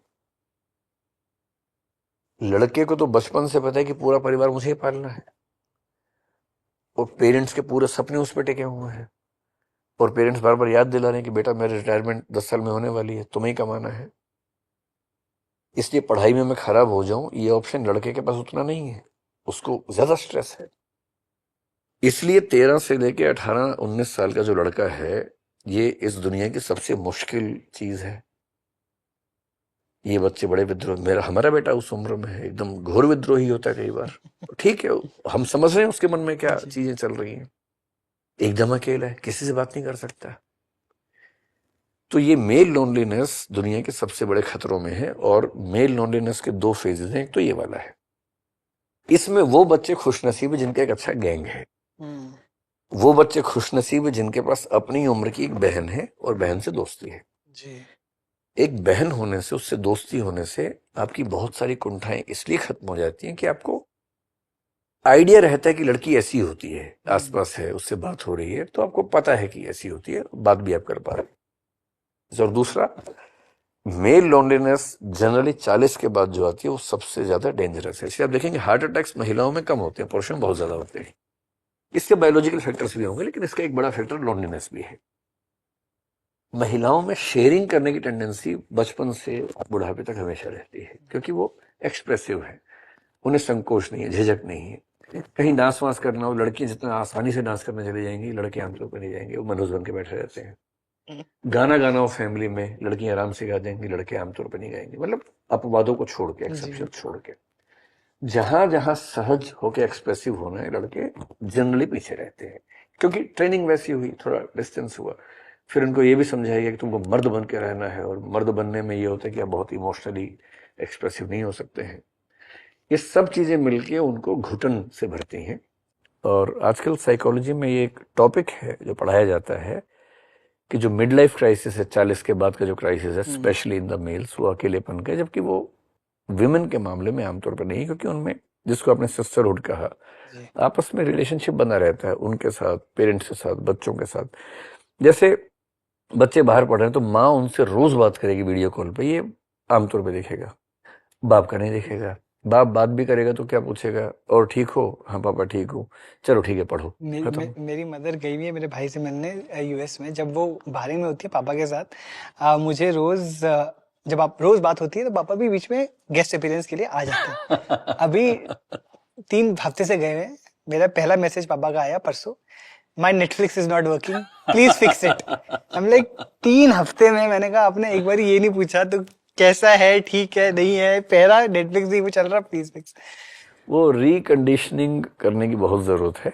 जो माइंडसेट, मेल माइंडसेट है, वो बहुत ही अकेलेपन का, और इसीलिए हार्ट अटैक्स में पुरुष लोग बहुत आगे हैं, सुसाइड्स में पुरुष लोग महिलाओं से आगे रहते हैं, इसीलिए। सर तो मेरा मेरा सवाल आपसे ये है कि जब आप अभी जिस सोसाइटी चेंज हो रही है, देखा जाए तो ये प्रेशर तो कम होना चाहिए लड़कों पे शुरुआत में, कि पहले आपका प्रेशर ये था कि आपको you have to be man of the house.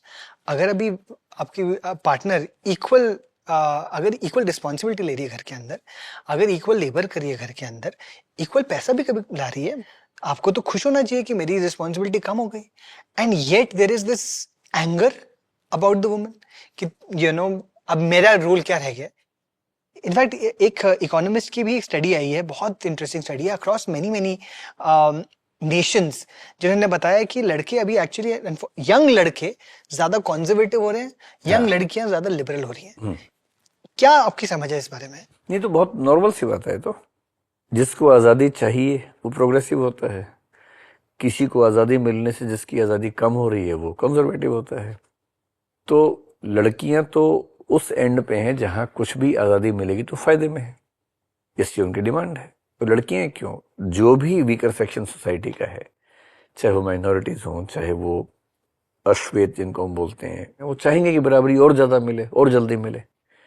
लेकिन जिनको ज्यादा मिला हुआ है, जब उनके हाथ से निकलेगा, क्योंकि उनके हाथ से निकल के तो जाएगा, ऐसे कैसे जाएगा, तो उनको ये फील होगा कि हमें जितने राइट्स पहले थे उतने अब नहीं मिलते हैं। इसलिए पुरुषों का कंजर्वेटिव हो जाना कि नहीं, जो सिस्टम पहले था वही ठीक था, औरतें घर के अंदर रहनी चाहिए, उनके पास फोन नहीं होना चाहिए।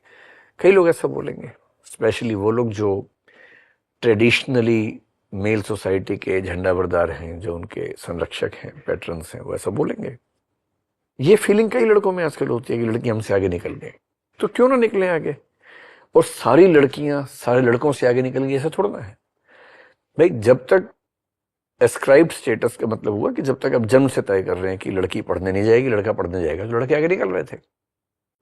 इसको जनरलाइज करना कि लड़की हमसे आगे निकल गई, हमें छोड़ दिया, ये तो इंडिविजुअल मामला है। अगर आप कायदे के इंसान हैं, कोई कायदे का इंसान आपको मिल ही जाएगा, इसमें इतना स्ट्रेस लेने की जरूरत क्या है? मेरा सर, मैंने एक ऐसे लड़के से बात किया जो मिडिल क्लास, बिल्कुल आप जो बात करें बिल्कुल सहमत हूँ उससे। मेरे एक्सपीरियंस में ऐसा हुआ एक बार कि एक यंग लड़का हमारे साथ काम कर रहा था, अच्छा खास मिडिल क्लास सही है, IIT वगैरह से उसके पेरेंट्स ने पढ़ा है। हमारे कुछ आइडेंटिटी पे एक शो, हमको एक कंटेंट पीस बनना था। मैंने कहा तुम्हारी प्राइमरी आइडेंटिटी क्या है? इसने बोला लड़का। मैंने कहा फेयर। मैंने कहा क्यों तुम्हें लगती है तुम्हारी प्राइमरी आइडेंटिटी लड़का? उसका जवाब ये आया कि क्योंकि मुझे बार बार दिखाया जाता है लड़कियों से कि तुम लड़के हो। मैंने कहा लड़कियां तुम्हें क्या दिखा रही है लड़कों जैसा? मुझे समझ नहीं आया कौन से। मैंने बताओ। कहते मैं एक बार ट्रेन पे गया हूँ, धक्का लगा और मैं लड़की पे गिरा। लड़की ने मेरे पे चिल्लाया कि तुम सारे लड़के ऐसे होते हैं। एंड तब से मुझे लगा है कि ये लड़कियां हमको ऐसे क्यों समझती है, सारे लड़के ऐसे थोड़ा ना होते हैं। अब मैंने बोला तेरी जिंदगी में एक इंस्टेंस हुआ है? मैंने कहा और हुए हैं क्या? ऐसे 1-2 हुए हैं। मैंने कहा लड़कियों की जिंदगी के अंदर ऑन अ डेली बेसिस ऐसे 6 घटनाएं होती हैं, उसके बावजूद वो इतने एक्सट्रीम थॉट्स नहीं लेती लड़कों के अगेंस्ट जितने तुम लड़कियों के अगेंस्ट ले रहे हो, क्यों? एंड ही इज लाइक अगर आपके साथ होता आप समझते। मैंने कहा मेरे साथ भी हुआ है। देयर हैव बीन टाइम्स जब मैं कभी लाइन में लगा हूं, लड़की ने बोला मेरे से पास मत आओ, बट आई हैव अंडरस्टूड कि it is coming from fear. बहुत लड़कियों के साथ जब लड़के पास आते हैं तो कुछ करते भी हैं आगे। तुम अच्छे इंसान हो इसका ये मतलब थोड़ा ना है कि उसको समझ आएगा, you can't assume that, so you have to have that empathy. अब when boys today are thinking like that, how can we now overcome this problem? Because ये मुझे लग रहा है this will quantify, that is my fear. So कैसे इसको ठीक कर सकते हैं हम? एक तो जब तक हम इंटेलेक्चुअली थोड़ा शार्प नहीं होते हैं, हमारी टेंडेंसी होती है चीजों को जनरलाइज करने की, जी, कि एक इंसिडेंट हुआ और मान ली कि सब ऐसा होता है। एक लड़के से मोहब्बत नहीं चल पाई, आपने मान ली कि सारी लड़कियां धोखेबाज होती हैं या सारे लड़के ऐसे होते हैं। तो ये टेंडेंसी नॉर्मल है, सबके साथ होता है। लेकिन समझदारी इसमें है कि इस चीज से बचें कि भाई एक लड़की ने मुझे कभी कहा कि थोड़ा सा दूर हो जाओ, उस समय तो बुरा लगता है, सीधी सी बात है, किसी को बुरा लगेगा कि इसका मतलब मुझ पर शक किया जा रहा है, जबकि मैंने ऐसा नहीं किया। बॉम्बे तो इस मामले में काफी इवॉल्व शहर है, दिल्ली इस मामले में कम इवॉल्व है। दिल्ली की किसी बस में या मेरे ख्याल से मेट्रो में भीड़ वाला डब्बा हो, पुरुष बहुत सारे, उसमें कोई लड़की घुस जाए, तो मुझे नहीं पता कि वो अगले 2-3 स्टेशन पर जब निकलेगी तो कितनी जगह उसको छुआ गया होगा और गंदे तरीके से छुआ गया होगा। तो एम्पैथी ही इसका ट्रीटमेंट है कि दुनिया को दूसरों की निगाह से भी देख लो भाई। एक लड़की ने आपको बोल दिया कि तुम थोड़ा दूर खड़े हो जाओ, आप ये नहीं समझ रहे कि कितनी बार झेलने के बाद उसने बात बोली होगी, कितना मजबूर होने के बाद कहा होगा। ये भी तो एक पक्ष है। और लड़के क्यों लड़कियों के दुश्मन बनते जा रहे हैं, मेरे ख्याल से वही जो सोशल मीडिया की एक्सेस है और जो आप नाम बता रहे हैं एंड्रयू टेट वगैरह ऐसे कुछ लोग, क्योंकि ये इम्प्रेशनेबल एज है, ऐसी कोई बात कोई भड़काएगा तो लोग भड़क ही जाते हैं। आपने कभी सुना कि नॉलेज के नाम पे दंगा हो गया हो, समझदारी के नाम पे हुआ हो? तो भड़काने के लिए इमोशनल पॉइंट्स होते हैं जी। रेस के नाम पे भड़काना, जाति के नाम पे, धर्म के नाम पे बहुत आसान है, सेक्स के नाम पे भड़काना बहुत आसान है। सॉल्यूशन एक ही है, जितना इस तरह का कंटेंट आ रहा है उसकी टक्कर का उससे ज्यादा, उससे बेहतर कंटेंट आए और रीच उसकी बढ़े और लोगों तक समझदारी की बातें पहुंचे, जो जैसे आप ये काम कर रहे हैं। मुझे नहीं पता कि कोई और चैनल डेडिकेटेड इसी थीम पर बात करने के लिए है, यानी मैंने पहली बार देखा है। और मेरे आने की बड़ी वजह ये है कि आप एक बहुत अच्छी थीम पे काम कर रहे हैं, और क्योंकि मैं भी उन बच्चों को टैकल करता हूं अपने घर में भी, तो मुझे लगता है बहुत जरूरी चीज है कि लड़कों को ये समझाना है कि लड़का होने का मतलब सिर्फ इतना है कि वाई क्रोमोसोम एक ज्यादा आ गया है, एक्स्ट्रा आ गया है, बस इतना ही है। और लड़की होने का मतलब इतना ही है कि उसके पास वो वाला वाई नहीं है, वो वाला एक्स चला गया है, बस। बाकी सब मनगढ़ंत बातें हैं, मेन डिफरेंस इतना ही है। इसके अलावा ज्यादा इस बात को लेकर सीरियस नहीं होना है, ये समझाने की जरूरत है। सर पहले तो थैंक यू सो मच, आपने इतनी अच्छी अच्छी बातें की इवन अबाउट दिस शो। मेरा भी एक्चुअली आपको बुलाने का यही मकसद था कि हाउ डू वी हैव, एक तो अंडरस्टैंड करने की कोशिश करें कि ये जो हो रहा है, what we are seeing around us in terms of एक टॉक्सिक मैस्कुलिन एनवायरनमेंट, क्यों हो रहा है। लड़कों को लगने लग गया है कि लड़कों के लिए एम्पैथी नहीं है। एंड हिस्टोरिकली चक्कर ये है कि शायद हमने लड़कों को कभी रोने के लिए इंकरेज नहीं किया, हमने एक्सप्रेस करने के लिए इंकरेज नहीं किया, तो देखा जाए तो लड़कों ने ही लड़के के लिए एम्पैथी नहीं दिखाई। एक ना एनिमल फिल्म, आपने भी एक बार जिक्र किया था उसका, एनिमल फिल्म के अंदर एक बहुत डायलॉग बोलता है जो रणबीर कपूर का कैरेक्टर उसके अंदर, where he gets angry and says कि लड़कों को पता है वॉर के लिए भेजा गया है, और मैं हमारी नेचर ही है ये वॉर करना, so that is why I am fighting, I am battling. But ये ऑब्वियसली बात नहीं करते कि वॉर भी तो आदमी ने भेजा तुम्हें। Men are sending other men to war. Men are fighting these battles that don't need to be fought in today's times. तो एम्पैथी, मैं आपसे एम्पैथी की बात करना चाहता हूं क्योंकि आपने पहले भी बात की है। How do we get men to have empathy for themselves सबसे पहले, and then for other people around? दरअसल जो ये सेक्स और जेंडर की डिबेट पहली बार शुरू हुई तो 1940s में एक बहुत बड़े थिंकर थे, सिमोन द बोव, आपने नाम सुना होगा, द सेकंड सेक्स, उनकी बहुत फेमस बुक है। उस किताब के इंट्रोडक्शन में एक लाइन आती है कि woman is not born, she is made so. The concept of woman is not biological, it is cultural. इसका सही जवाब यह है कि even the man is not born, he is made so. तो मैन और वुमन के जो कंसेप्ट हैं सोशल हैं, सोसाइटी बनाती है। पेट्रियार्की के बहुत फायदे पुरुषों को हैं, ठीक बात है, पेट्रियार्की के नुकसान भी कम नहीं है, पुरुषों को भी, उनको भी नुकसान है।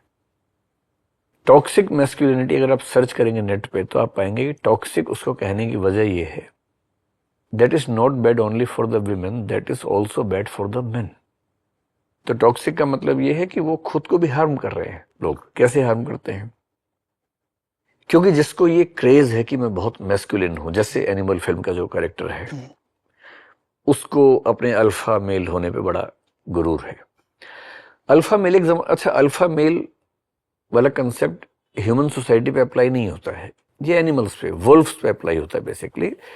तो जो जूओलॉजिस्ट हैं वो इन कंसेप्ट को यूज करते हैं जंगली जानवरों के लिए। हम जंगल से बहुत आगे निकल चुके हैं, जो जंगल में रुके हुए हैं वो अल्फा मेल बनने के चक्कर में हैं। जो जंगल से आ गए हैं समाज में उनको अल्फा मेल बनने की जरूरत नहीं होनी चाहिए, क्योंकि वो कंसेप्ट ह्यूमन सोसाइटी का है ही नहीं। आदमी औरत में और नर और मादा में कुछ तो अंतर बचा के रखना पड़ेगा।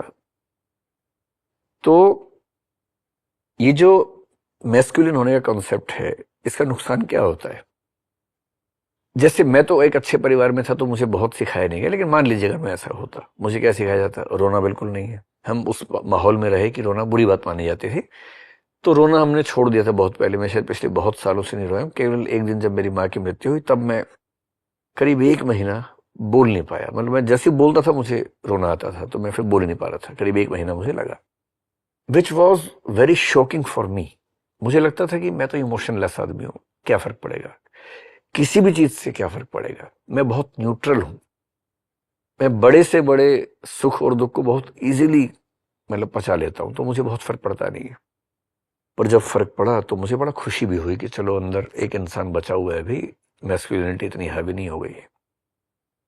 अब मैस्कुलिन है इसका मतलब क्या है? थोड़े लंबे चौड़े हैं, थोड़ा हाथ में मछलियां फुला लेंगे, ये सब कर लेंगे, दिखेंगे रौब वाले। आजकल मूछ दाढ़ी का कॉन्सेप्ट है, लंबी दाढ़ी रखनी है, वो भी कर लेंगे, थोड़े स्मार्ट दिखेंगे, ये सब तो हो गया। फिर आप महिलाओं से नफरत करने लगेंगे, या डिस्टेंस मेंटेन कर लेंगे, या उन्हें सिर्फ ऑब्जेक्ट की तरह ट्रीट करेंगे। उससे ये कहना कि मेरा जूता लिक करो, कितना इनह्यूमन है। क्या बचता है इसके बाद रिश्ते में? टॉक्सिक मैस्कुलिनिटी का सबसे बड़ा नुकसान उस आदमी के साथ क्या होता है कि दुनिया में एक भी व्यक्ति नहीं बचता जो उससे प्यार करे। उसकी पत्नी, उसकी माँ, उसकी बेटी उससे प्यार नहीं कर पाते, डरते हैं। और अगर आपसे लोग डरते हैं और आपको इसमें खुशी है तो ये गधापन है। होना ये चाहिए कि आपके होने से लोग अच्छा फील करें।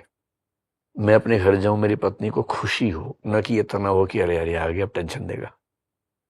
मेरी बेटी सहम न जाए कि पापा आ रहे हैं, पढ़ने के लिए बैठ जाओ या सो जाओ चुपके से, नहीं तो पापा मारेंगे। इससे आप मैस्कुलिन तो हो जाएंगे, लेकिन कोई आपको प्यार करेगा ही नहीं। And if nobody loves you then you are really lonely. इससे बड़ा अकेलापन कोई नहीं है कि आप इमोशनली किसी से भी कनेक्टेड नहीं है जंगली बनने के चक्कर में। ये जंगली होना है। मर्द फिल्म आई थी जब हम छोटे थे, कितनी गंदी बात उस फिल्म में थी कि दारा सिंह जा रहा है, बच्चा अभी पैदा ही हुआ है, शायद चाकू से उसकी छाती पे लिखा मर्द, खून से लिखा मर्द। मैस्कुलिनिटी का हिंदी ट्रांसलेशन मर्दानगी ही होता है। और फिर वो फिल्म क्या कह रही है? मर्द को दर्द नहीं होता। और हमारा सारा बचपन इस चक्कर में गुजर गया कि दर्द नहीं होना चाहिए हमें। कितना बड़ा गधापन था। 1990s में एक फिल्म डर आई जिसने पहली बार मैस्कुलिन लव को दिखाई। एनिमल वेनिमल तो बहुत बात की चीजें हैं। उसमें शाहरुख खान है और वो हीरोइन जो जूही चावला थी, वो मना करती है और फिर गाना गा रहा है, तू हाँ कर या ना कर, तू है मेरी किरण। मतलब उसकी हाँ ना से मतलब ही नहीं है उसको। तू हाँ करे तो भी, तू ना करे तो भी, तू है मेरी ही। ये लवर है कि रेपिस्ट है? ये कैसी सेंस है?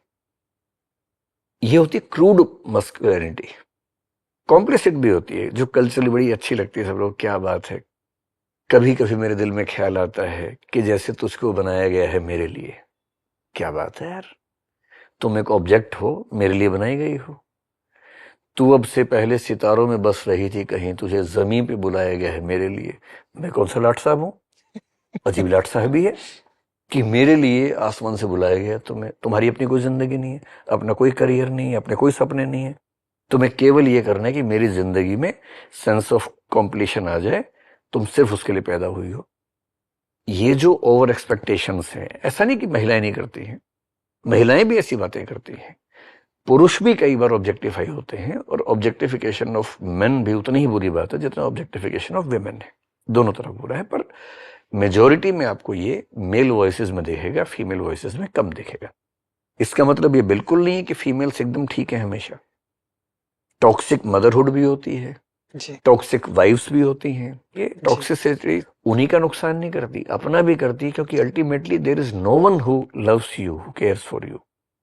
ये पॉइंट ऑफ व्यू देखने की जरूरत है। और मतलब मेरा वही मानना है कि खराब कंटेंट का सामना अच्छे कंटेंट से ही करेंगे तो बात बनेगी, अदरवाइज बात बनेगी नहीं। और लड़कों को थोड़ा एम्पैथी से देखने की भी जरूरत है। एक बात ये भी समझनी है कि दूसरों का दर्द महसूस करने की ताकत जो है ना, सैडली ये थोड़ा टाइम के साथ आती है। इससे थोड़ा प्रीमेच्योर हम कर सकते हैं सही ट्रेनिंग से। स्कूल में, घरों में थोड़ी परवरिश थोड़ी बेहतर हो तो ट्रेनिंग मिलती है। बहुत हमें होपलेस होने की जरूरत भी नहीं है, लेकिन हाँ, with the help of good content like yours we can handle this to some extent. Sir, मेरा आखिरी सवाल, मैं सवाल तो आपसे अनलिमिटेड कर सकता हूँ क्योंकि आप जैसे आप माइंड हैं, बट एक सवाल जो पर्सनल सवाल है एंड में, आप खुद कहते भी आप फेमिनिस्ट हैं, अपने बेटे को आप किस तरीके से रेज कर रहे हैं that he also is a feminist and he doesn't get affected by जो सब कुछ आसपास चल रहा है, वो एक जेंडर सेंसिटिविटी से, एम्पैथी से, how are you raising him?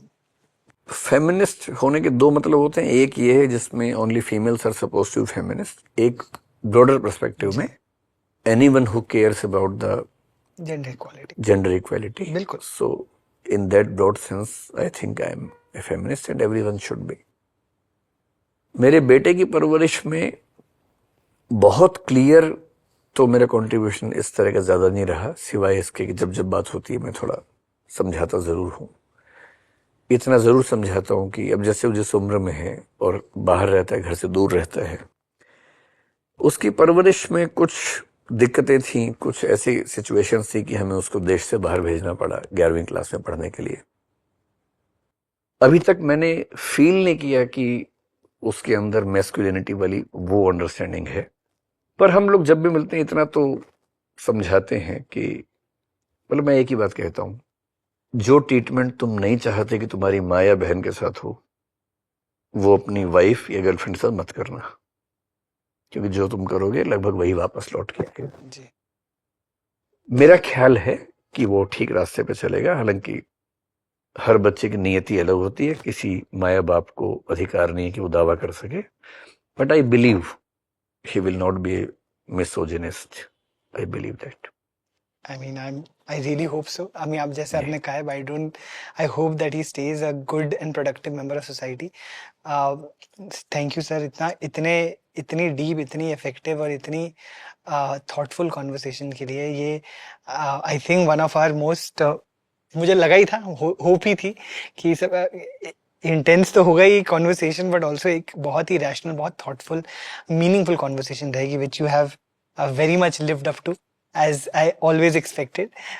मैं आपसे एक और बारी थैंक यू बोलूंगा, बट हमारे अभी क्विक सेगमेंट्स हैं कुछ थोड़े। जी sir, fun segments, will end on a little bit of a fun note.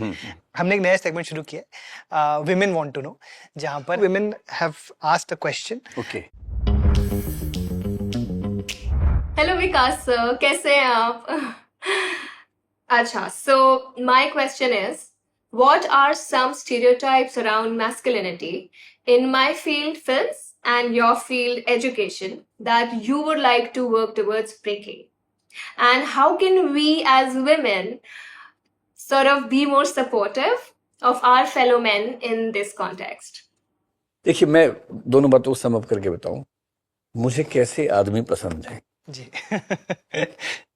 मुझे वो आदमी पसंद हैं जो लिबरल हों, थोड़े सॉफ्ट हों, स्पेस देते हों, इस बात का घमंड बिल्कुल ना रखें कि हम आदमी हैं, जिनकी प्रेजेंस में बाकी लोग कंफर्टेबल रह सके, दहशत में ना रहें, क्रिएटिव हों, एक्सप्रेसिव भी हो, थोड़ा म्यूजिक, थोड़ा हॉबी, कुछ ना कुछ परस्यू करते हों, फिजिकली भी अपना भी ध्यान रखें, आसपास भी लोगों का ध्यान रख सके, सेंसिटिव हो सबके लिए, जेंडर के लिए भी, एनिमल्स के लिए भी, किसी के लिए भी सेंसिटिव हो। इन सारी चीजों को मिला के जो एक वर्ड मैंने शुरू में लिखा था वो सबलाइम होता है। बिल्कुल। सबलिमिटी का मतलब है कि मैच्योर होना और एम्पैथी के साथ हर किसी को उसके अधिकार देने की कोशिश करना। So anything that goes against it in film industry, I believe that is a masculine approach. Hero he film के सेंटर में क्यों होगा? हीरो की लुक्स एक खास तरीके की ही क्यों होंगी? फिल्म का ज्यादा फुटेज हीरो ही क्यों खाएगा? हीरो को हीरोइन से ज्यादा पैसे क्यों ही मिलेंगे? जी। और सारा जो सेंट्रल फोकस है हीरो पे ही रहेगा। मिसोजेनिस्ट डायलॉग्स क्यों होंगे? ऐसे गाने क्यों बनेंगे? तू चीज बड़ी है मस्त मस्त, ये ऐसी बेहूदी लाइनें गानों में क्यों आएंगी? ये सब स्टीरियोटाइप्स हैं जो फिल्म इंडस्ट्री में हैं। मैं सोचता हूं कि लड़कियों पर सुंदर दिखने का दबाव बहुत ज्यादा रहता है। उनको तमाम उपाय करने हैं, वैक्सिंग करवानी है, और वो कितनी जानलेवा पेनफुल चीज होती है सिर्फ इसलिए कि वो सुंदर और सॉफ्ट स्किन वाली दिखें अपने जो मेल काउंटर पार्ट्स हैं उनको। तो जब पुरुष हो तो हम बहुत ज्यादा उम्मीदें ना करें। तुम ही बेसिकली प्रोवाइडर हो, तुम ही बेसिक प्रोटेक्टर हो, ये भी तो ज्यादती है ना। बिल्कुल sir. So basically I believe we need to have a gender neutral society, gender inclusive society, जिसमें, और यही दोनों क्यों हैं? पहले तो हम स्पेक्ट्रम समझते ही नहीं थे, अब तो स्पेक्ट्रम समझ में आ रहा है। थर्ड जेंडर की बात ही नहीं होती है। जो बाकी क्वियर्स हैं, जो एसेक्सुअल्स हैं, उनकी किसी को पता ही नहीं होता। बिल्कुल। आप किसी से पूछो कि LGBTQIA क्या होता है, तो L और G सबको पता है, जी। B आते ही मामला खत्म। बिल्कुल। और LGBT के बाद तो सब नीलवटे सन्नाटा है। Q क्या होता है किसी को नहीं पता, I क्या है अंदाजा तक नहीं है, A क्या है पता ही नहीं है। और दुनिया में ऐसे लोग भी हैं। बिल्कुल। अगर कोई एसेक्सुअल है जिसका इंटरेस्ट नहीं है किसी के साथ भी सेक्सुअल एक्टिविटी में, क्यों आप उसको जबरदस्ती कह रहे हो कि तुम एक रिश्ते में बंद हो? बिल्कुल। क्वियर है, उसको नहीं पता, अभी वो क्लियर नहीं है इस मामले में, तो उसको रहने दो अपने तरीके से। और ये मैस्कुलिनिटी से लड़के भी बड़े परेशान रहते हैं। जी। मैं जिन ग्रुप्स में रहा हूं उनमें से कई ऐसे थे कि जो उसी तरह से रहना पसंद करेंगे, सबको वैसे। भाई अल्फा मेल तो एक ही होगा ना, बाकी तो बीटा गामा ही बनेंगे, सीधी सी बात है। तो उस एक अल्फा मेल के चक्कर में जो सबको लीड करेगा, बाकी सबकी क्यों ऐसी की तैसी कर रहे हो? और ये जो कंसेप्ट अभी आप जिक्र सिग्मा मेल, सिग्मा तो और पागल टाइप का आदमी होता है जो कहे कि मुझे औरतों की जरूरत ही नहीं है, मुझे किसी की जरूरत नहीं है, एकदम अलग रहने वाला। मुझे सबसे अच्छे इस मामले में लगता है या तो बीटा बन के रहो, थोड़ा सा पीछे रहो, पैसिव रहो। नॉर्मल मैन जो होता है वैसा, और नॉर्मल मैन वैसे ही होते हैं। हमारे घरों में जो हमारे पापा लोग हैं, करेक्ट, कहाँ वो उस अल्फा मेल टाइप के लोग हैं? कोई अल्फा मेल नहीं है, सब सामान्य लोग हैं। सर आपके जवाब तो बहुत ही शानदार हैं, बस मुझे देखना है कि इस पे हेट मिलेगी नहीं मिलेगी, क्योंकि मुझे लगता है कि इन हेट बातों तो से मिलती है, हम जी, तो हैबिचुअल हैं, हम तो नहीं रहते। नहीं, हम तो इन बातों को लेकर लोड भी नहीं लेते। हेट ना मिले तो इसका मतलब you are not doing something good.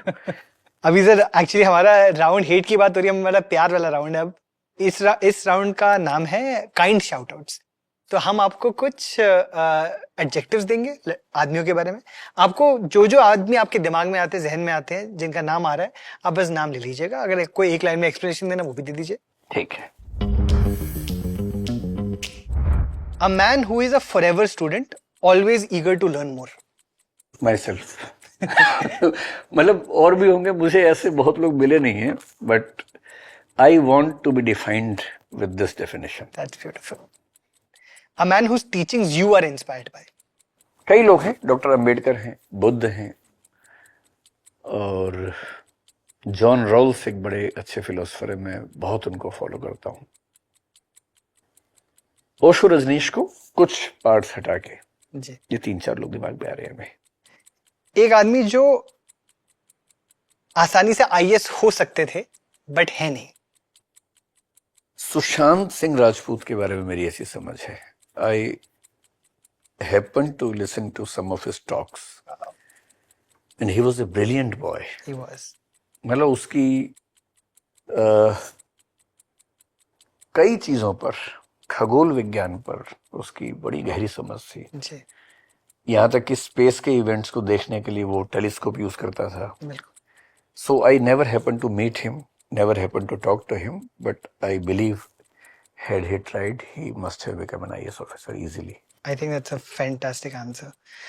A man जिनका माइंड आपको फैसिनेट करता है।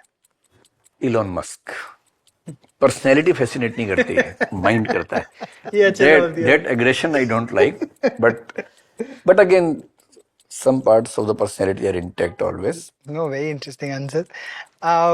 The most expressive man you know? Very difficult question because you don't see expressive men around you normally. But yes, if I have to choose one, Amir Khan. Oh wow. Aamir Khan मेरे बड़े अच्छे दोस्त हैं और कुछ दिन पहले उनका जन्मदिन था 14 मार्च को, तो मैं उनके घर पे, उन्होंने बुलाया था मुझे। मेरे लिए कल्चरल शॉक जैसा था। वहां 25-30 लोग परिवार के थे, 3-4 दोस्त थे उनके, और वो वहां पर हारमोनियम लेके गाना गा के सुना रहे थे सबको। उन्होंने खुद गा के सुनाए, 2-3 गाने सुनाए। मैं तो ऐसा शायद कभी नहीं कर पाऊंगा। So being so expressive in front of his mother, in front of many family man. फिर उनकी जो फैशन स्टेटमेंट है, अब कई लोग सोशल मीडिया मजाक भी बनाते हैं कि ये क्या पहन के आ गए, पर वैसी ड्रेसिंग के लिए बहुत करेज चाहिए। You have to be very innovative, very experimental with yourself. और वही लोग ऐसा कर सकते हैं जिनके पास इतनी पावर है सोसाइटी में कि वो कुछ नई स्टेटमेंट जनरेट कर सकें। So he is very experimental, very curious. आप किसी मुद्दे पर बात करो, 2 किताब के नाम बता देंगे आपको कि ये पढ़िए, अच्छी किताबें हैं। So I mean very few people जिनसे मिलके मुझे लगता है कि ये रोल मॉडल लोगों का होना चाहिए। Aamir is one of them. बहुत। सौरभ द्विवेदी मेरा एक बड़ा अच्छा दोस्त है, गर्लैंड टॉप चलाता है। ही इज अगेन, मतलब दुनिया में मुझे अगर 2-3 लोग चुनने हो जैसा किसी को होना चाहिए, Saurabh Dwivedi is one, Aamir Khan is one, Pankaj Tripathi, 12th fail का जो हीरो है विक्रांत मैसी, वो बहुत ही ग्राउंडेड। मुझे ग्राउंडेड लोग अच्छे लगते हैं, जो उड़ने वाले अच्छे नहीं लगते। जाकिर खान है, ये सब लोग बहुत सफल हैं, बहुत ग्राउंडेड हैं, बहुत क्यूरियस हैं। So I like such people. Zakir भाई तो आए हैं शो पे, बाकियों को लाना है। हाँ, वो बता रहे थे, कल मुझे मिले, आज भी शायद मिलना होगा हमारा। उन्होंने बताया कि वो इस शो पे आए थे जी। The kindest man you know? एक सिविल सर्वेंट थे छत्तीसगढ़ में,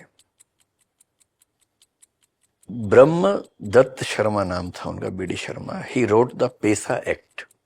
पेसा एक बहुत इंपॉर्टेंट एक्ट है हमारे, Panchayat extension to scheduled areas act.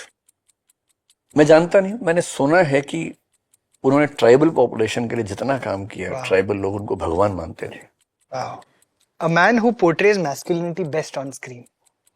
मैं शायद शाहरुख खान की डियर जिंदगी फिल्म को चुनना चाहूंगा। वाह। That is a kind of person I think we should be. The man who is the greatest listener according to you? Most likely my eldest brother who lives in America. हम 3 भाई हैं, तो जो बड़े भाई अमेरिका में हैं, दूसरे वाले दिल्ली में हैं। तो मेरी सिचुएशन ऐसी है कि मैं उम्र में छोटा हूं अपने परिवार में, लेकिन मैं बाई चांस बड़ा मान लिया गया हूं। So I have nobody when I have to share something. But my eldest brother, his name is Vishwas and the other one is Vivek. तो जो बड़े भैया हैं विश्वास भैया, मैं उनसे जब बात करता हूँ तो that is the only space when I behave like a smaller boy, not as a very mature person. And he is non-judgmental. He listens to me comfortably. Thank God, I think सबकी life में ऐसे होना चाहिए कोई ना कोई। और last वाला But I am for many people I am the one. वो तो दिखता भी है सर। वार्मेस्ट हगर, सबसे प्यारी झपियां आपको कौन देता है आदमी? मतलब जब तक मेरी माँ थी तो फिर उनके साथ ही मैं करता था। बाकी मैं बहुत कंफर्टेबल तो नहीं होता हूँ इस मामले में। But yes, when we friends meet, when we have a meet of relatives, तो मेरी उम्र के जो रिलेटिव्स हैं हम सब बहुत बढ़िया से गले मिलते हैं और काफी देर तक मिलते हैं। सर हमारा फाइनल राउंड, जो मेरा फेवरेट राउंड भी है, it's called men complimenting men. It's presented by the Man Company. It's हमारे पास एक कॉम्प्लीमेंट जार होगा जहां पर आदमियों ने आपके लिए क्या क्या प्यारी प्यारी चीजें लिखी हैं। कुछ ऐसी चीजें दिखेंगी इसमें that will put a smile on your face. ये तो मनोज का ही है जी। ये तो बहुत पर्सनल है। सर आपने मेरे जीवन में इतना बड़ा योगदान दिया है कि कुछ कहाँ लिखा, लेकिन मनोज नहीं, मुझे नहीं पता सर अभी आप कि कुछ भी लिखना संभव नहीं। आज भी आपसे मिलकर उतनी ही ताकत मिलती है जैसी तब मिलती थी जब भविष्य आशंकाओं से भरा था। मैं तो इसका एक ही जवाब देता हूँ कि भाई मैं तो बहुत लोगों को पढ़ाता हूँ, सब तो सफल नहीं होते। तो अगर सिर्फ मेरे चाहने से होता तो सब सफल हो जाते। तो ज़्यादा भूमिका इन्हीं की थी, मेहनत स्ट्रगल इन्हीं की थी, तो थोड़ा सा टच हमारा भी रहा होगा। आपने कब पढ़ाया था इन्हें? मनोज मेरा स्टूडेंट था, उसका 2004 एग्जाम में सिलेक्शन हुआ है और वो लास्ट अटेम्प्ट था उसका, तो 2001 के आसपास दिल्ली आया था कमाल है। और हमने 1999 में ही दृष्टि को शुरू किया था। सो 2 साल बाद ही वो आया था और काफी मिलना होता था। लखन नागर, विकास सर के बारे में जितना बोले उतना कम है। मैं 2 घंटे की फिल्म देखने से ज्यादा इनकी क्लास देखना पसंद करता हूँ। Comedy plus concept plus life lessons plus बहुत सारा ज्ञान प्लस यूपीएससी की तैयारी, combination of all things is equal to Vikas sir की क्लास। क्या बोलूं इस पर मैं। आपको कैसा लग रहा है सर, अच्छा बताइए। लग रहा है। अच्छा, तारीफ सुनना किसको खराब लगता है। अच्छा तो लग रहा है। ये हैं हरमीत रैंगरे। वाहे गुरु जी खुश रखे आपको। अरे वाह, क्या बात है। ये आपको बहुत मिलते हैं, आपके बहुत हमने देखे हैं, इतने लोग आपको, आपके लिए दुआ लिखते हैं, which I think is... मैं ज्यादा कमेंट्स पढ़ने से बचता हूँ, क्योंकि कमेंट्स पढ़ने से क्या होता है कि तारीफ पढ़ के आदमी फूल जाता है और थोड़े से खराब कमेंट्स आते हैं, सारा दिमाग वहीं जाता है, फिर वो सेल्फ क्रिटिसिज्म, सेल्फ रिजेक्शन वो सब होने लगता है, तो उससे बचना ही ठीक रहता है। पर आपने ढूंढ के निकाल ही दिए हैं। ये कोई राजेश कुमार हैं। Perhaps as far as I am able to think, no matter who forms the government, Shri Vikas Divyakirti sir should be made the education minister in 2024। मुझे पॉलिटिक्स में ऑफर वैसे आते हैं, ठीक ठाक ऑफर्स आते रहते हैं, पर मैं हाथ जोड़ के मना कर देता हूँ। एजुकेशन मिनिस्टर तो अच्छी, इन्होंने अच्छी आपके लिए थिंकिंग रखी। हाँ, थिंकिंग तो अच्छी। Very good. तो बढ़िया है। बैठने का तरीका थोड़ा कैजुअल है। अब क्या करें, सोफा ही ऐसा है, इस पे सीधे कैसे बैठे भाई। तो ये भी बहुत कमेंट्स में पड़े हैं कि खड़ा होने का तरीका कैजुअल है, बैठने का तरीका ये असल में हमारी टीम के एक मेंबर हैं, उनका एक फेमस तरीका था मॉक इंटरव्यू में कहने का, तो उसके बाद से मीम बन गया है। अब ये मीम हमारे वीडियो पे खूब चलता है। अभिषेक मिश्रा ये हमारी टीम में ही टीचर ही हैं। Sir, this pic reminds me of a share of Javed Akhtar Sahib that you told us during one of the mock interviews where a candidate had Urdu poetry as his hobby. Urdu को हम एक रोज मिटा देंगे जहां से, ये बात भी कमबख्त ने उर्दू में कही है। ये शेर मैंने 2-3 जगह यूज किया है। जावेद साहब ने शायद लिखा था या कहीं कोट किया था। मतलब मेरा मानना है कि किसी भी लैंग्वेज को बनाने में हजारों साल लगते हैं, करोड़ों लोगों की जिंदगी लगती है, उसको खत्म करने का भाव रखना बहुत ही बेहुदा भाव है। तो मैंने रेख्ता में ये बात कही थी कि कोई भाषा किसी के चाहने से खत्म नहीं होती है भाई। भाषा संपत्ति है, विरासत है, संभाल के रखना चाहिए। तो ये शेर मेरा बहुत प्रिय शेर है। This message is from Saurabh top. अच्छा, ये सौरभ द्विवेदी है ना। माया तंत्र में स्वागत बड़े भाई। हम लोगों का जो संबोधन है वो मुझे बड़ा भाई कहते हैं, मैं उसे छोटा भाई कहता हूँ। स्वीट। तो रिश्ता भी वैसा ही है। ये है जाकिर खान का। अच्छा, बहुत अच्छा लगता है हर बार आपसे मिलके। मुझे बड़ा अच्छा लगता है जाकिर से मिलके। जाकिर एकदम प्योर सोल जिसको बोलते हैं ना, वैसा है। उससे जितना मिलो उतना मजा आता है। मतलब उसका ह्यूमर तो अलग लेवल का है ही, but besides humour also he is a very genuine person. ये बहुत प्यारा लगा मुझे। देवेंद्र बारद शायद नाम है इनका। Whenever I feel depression, loneliness, disgusting frustration, stress, anxiety, fear, I used to watch Vikas sir's video and nowadays I am free from these negative effects. वाह, अगर मेरी या आपकी या किसी की बात से लोगों का डिप्रेशन कम हो तो बड़ी अचीवमेंट है। और टीचर की जिंदगी में सबसे बड़ी उपलब्धि ये होती है। वो ठीक है, हमने पैसा भी कमा लिया, शोहरत भी कमा ली, वो सब अपनी जगह है, लेकिन सबसे जेन्युइन सेटिस्फेक्शन है जो किसी की आंख में दिखता है, इस भाव से कि आपने मेरी जिंदगी को बना लिया या बचा लिया। तो वो टीचर की तो यही जी बिल्कुल पूंजी होती है। बिल्कुल। और यही आपके पॉडकास्ट की भी होनी चाहिए, मतलब चैट शो की होनी चाहिए। यही मेरी राय में अच्छे फिल्म मेकर की भी होनी चाहिए। बिल्कुल sir. Thank you so much. इन सबको आप मेरी ओर से थैंक यू बोलिएगा जिन्होंने इतने सर। सुंदर कमेंट्स किए हैं। शुक्रिया sir, thank you so much. Thank you तो हमें बोलना चाहिए, आपने इतना समय निकाल कर आप दिल्ली से आए हैं ये करने के लिए। एंड मैंने वही आपको कहा था, लास्ट ईयर मैंने आपका वो लेक्चर मिशिगन यूनिवर्सिटी में सुना, और मैं जो इतना खुश हो गया देख कर कि कोई इतने सुलझे दिमाग के, इतने कंपैशनेट टीचर, एजुकेटर हैं हमारी कंट्री के अंदर, जिनको मैं शायद जानता नहीं था उस समय। उसके बाद से मैं वेट कर रहा था कि कब आपसे लंबी बात हो पाए। तो इस शो के जरिए एक मैंने अपना पर्सनल एजेंडा भी निकाल लिया आपसे बात करने का। But thank you so much sir, इतना मतलब सब तो आपको थैंक यू बोलते ही नहीं बोलते देखो, मैं भी कई बार चैट शोज में गया हूँ, जी। पर मुझे यहाँ के ज़्यादा अच्छा ये लगा, बल्कि आने से पहले से जो मेरा इरादा था वो ये कि ये अकेला शो मुझे दिखा जो एक कायदे के मुद्दे पर फोकस बात करता है। And I wish you and your team, your beautiful team of all the people, audience को नजर नहीं आएगा, ऑडियंस को सोचेंगे ड्राइंग रूम में बैठे हैं, लेकिन यहाँ करीब 30-40 लोग बेचारे सुबह से मेहनत कर रहे हैं, गर्मी में पसीने में भीगे हुए हैं, हमारे साथ मेहनत कर रहे हैं।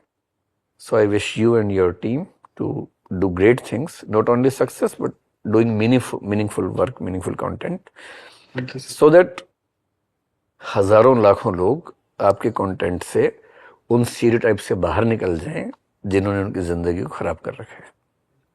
Thank you sir. अभी एंड में मैं आपसे एक कहना है ऑल्सो, जो मुझे स्टूडेंट्स ने मांगा था मेरे रोड शोज में, मैं आपसे मांगूं, can I have a hug from you please? क्यों नहीं, अरे आइए, पहले तो सबसे मिलना चाहिए इसमें। Thank you sir, thank you so much for being here.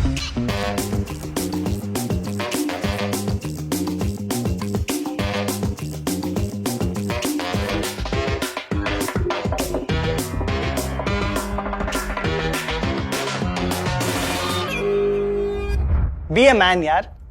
हाँ, लेकिन उससे पहले और उससे जरूरी है बी ए ह्यूमन यार, क्योंकि ह्यूमन में मैन पहले से शामिल है। If you like this conversation and if you like Vikas sir, please do like, share, subscribe to We Are Yuva on all platforms. Thank you for tuning into Be a Man Ya, presented by the Man Company. Listen to the extended and unfiltered conversations before any other platform, only on Amazon Music, included with your Amazon Prime membership.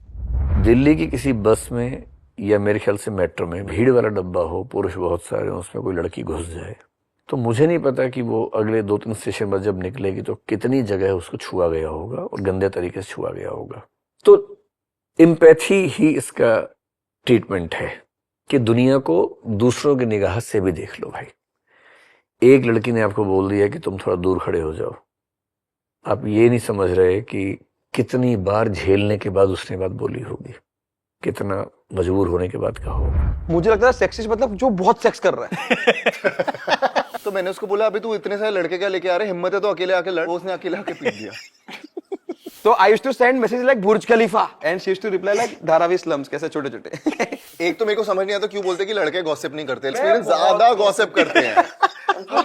मुझे ऐसा बहुत feel होता था कि यार मैं अपने पापा से इतना अलग हूँ, तो मुझे ऐसे लगता था कि यार मैं डिसअपॉइंट कर रहा हूँ अपने पापा को। Till today you will never see me drinking. कि कल उठ के कोई घर पे कोई आके बोल के जाए कि बाप नहीं था ना इसलिए सिंगल मदर थे ना तो बिगड़ गया लड़का। मुझे बता, शास्त्रों में बता तू कहाँ लिखा है कि लड़का पिंक पहन नहीं सकता। और तूने ब्लू पहन के क्या उखाड़ा है, तू ये बता।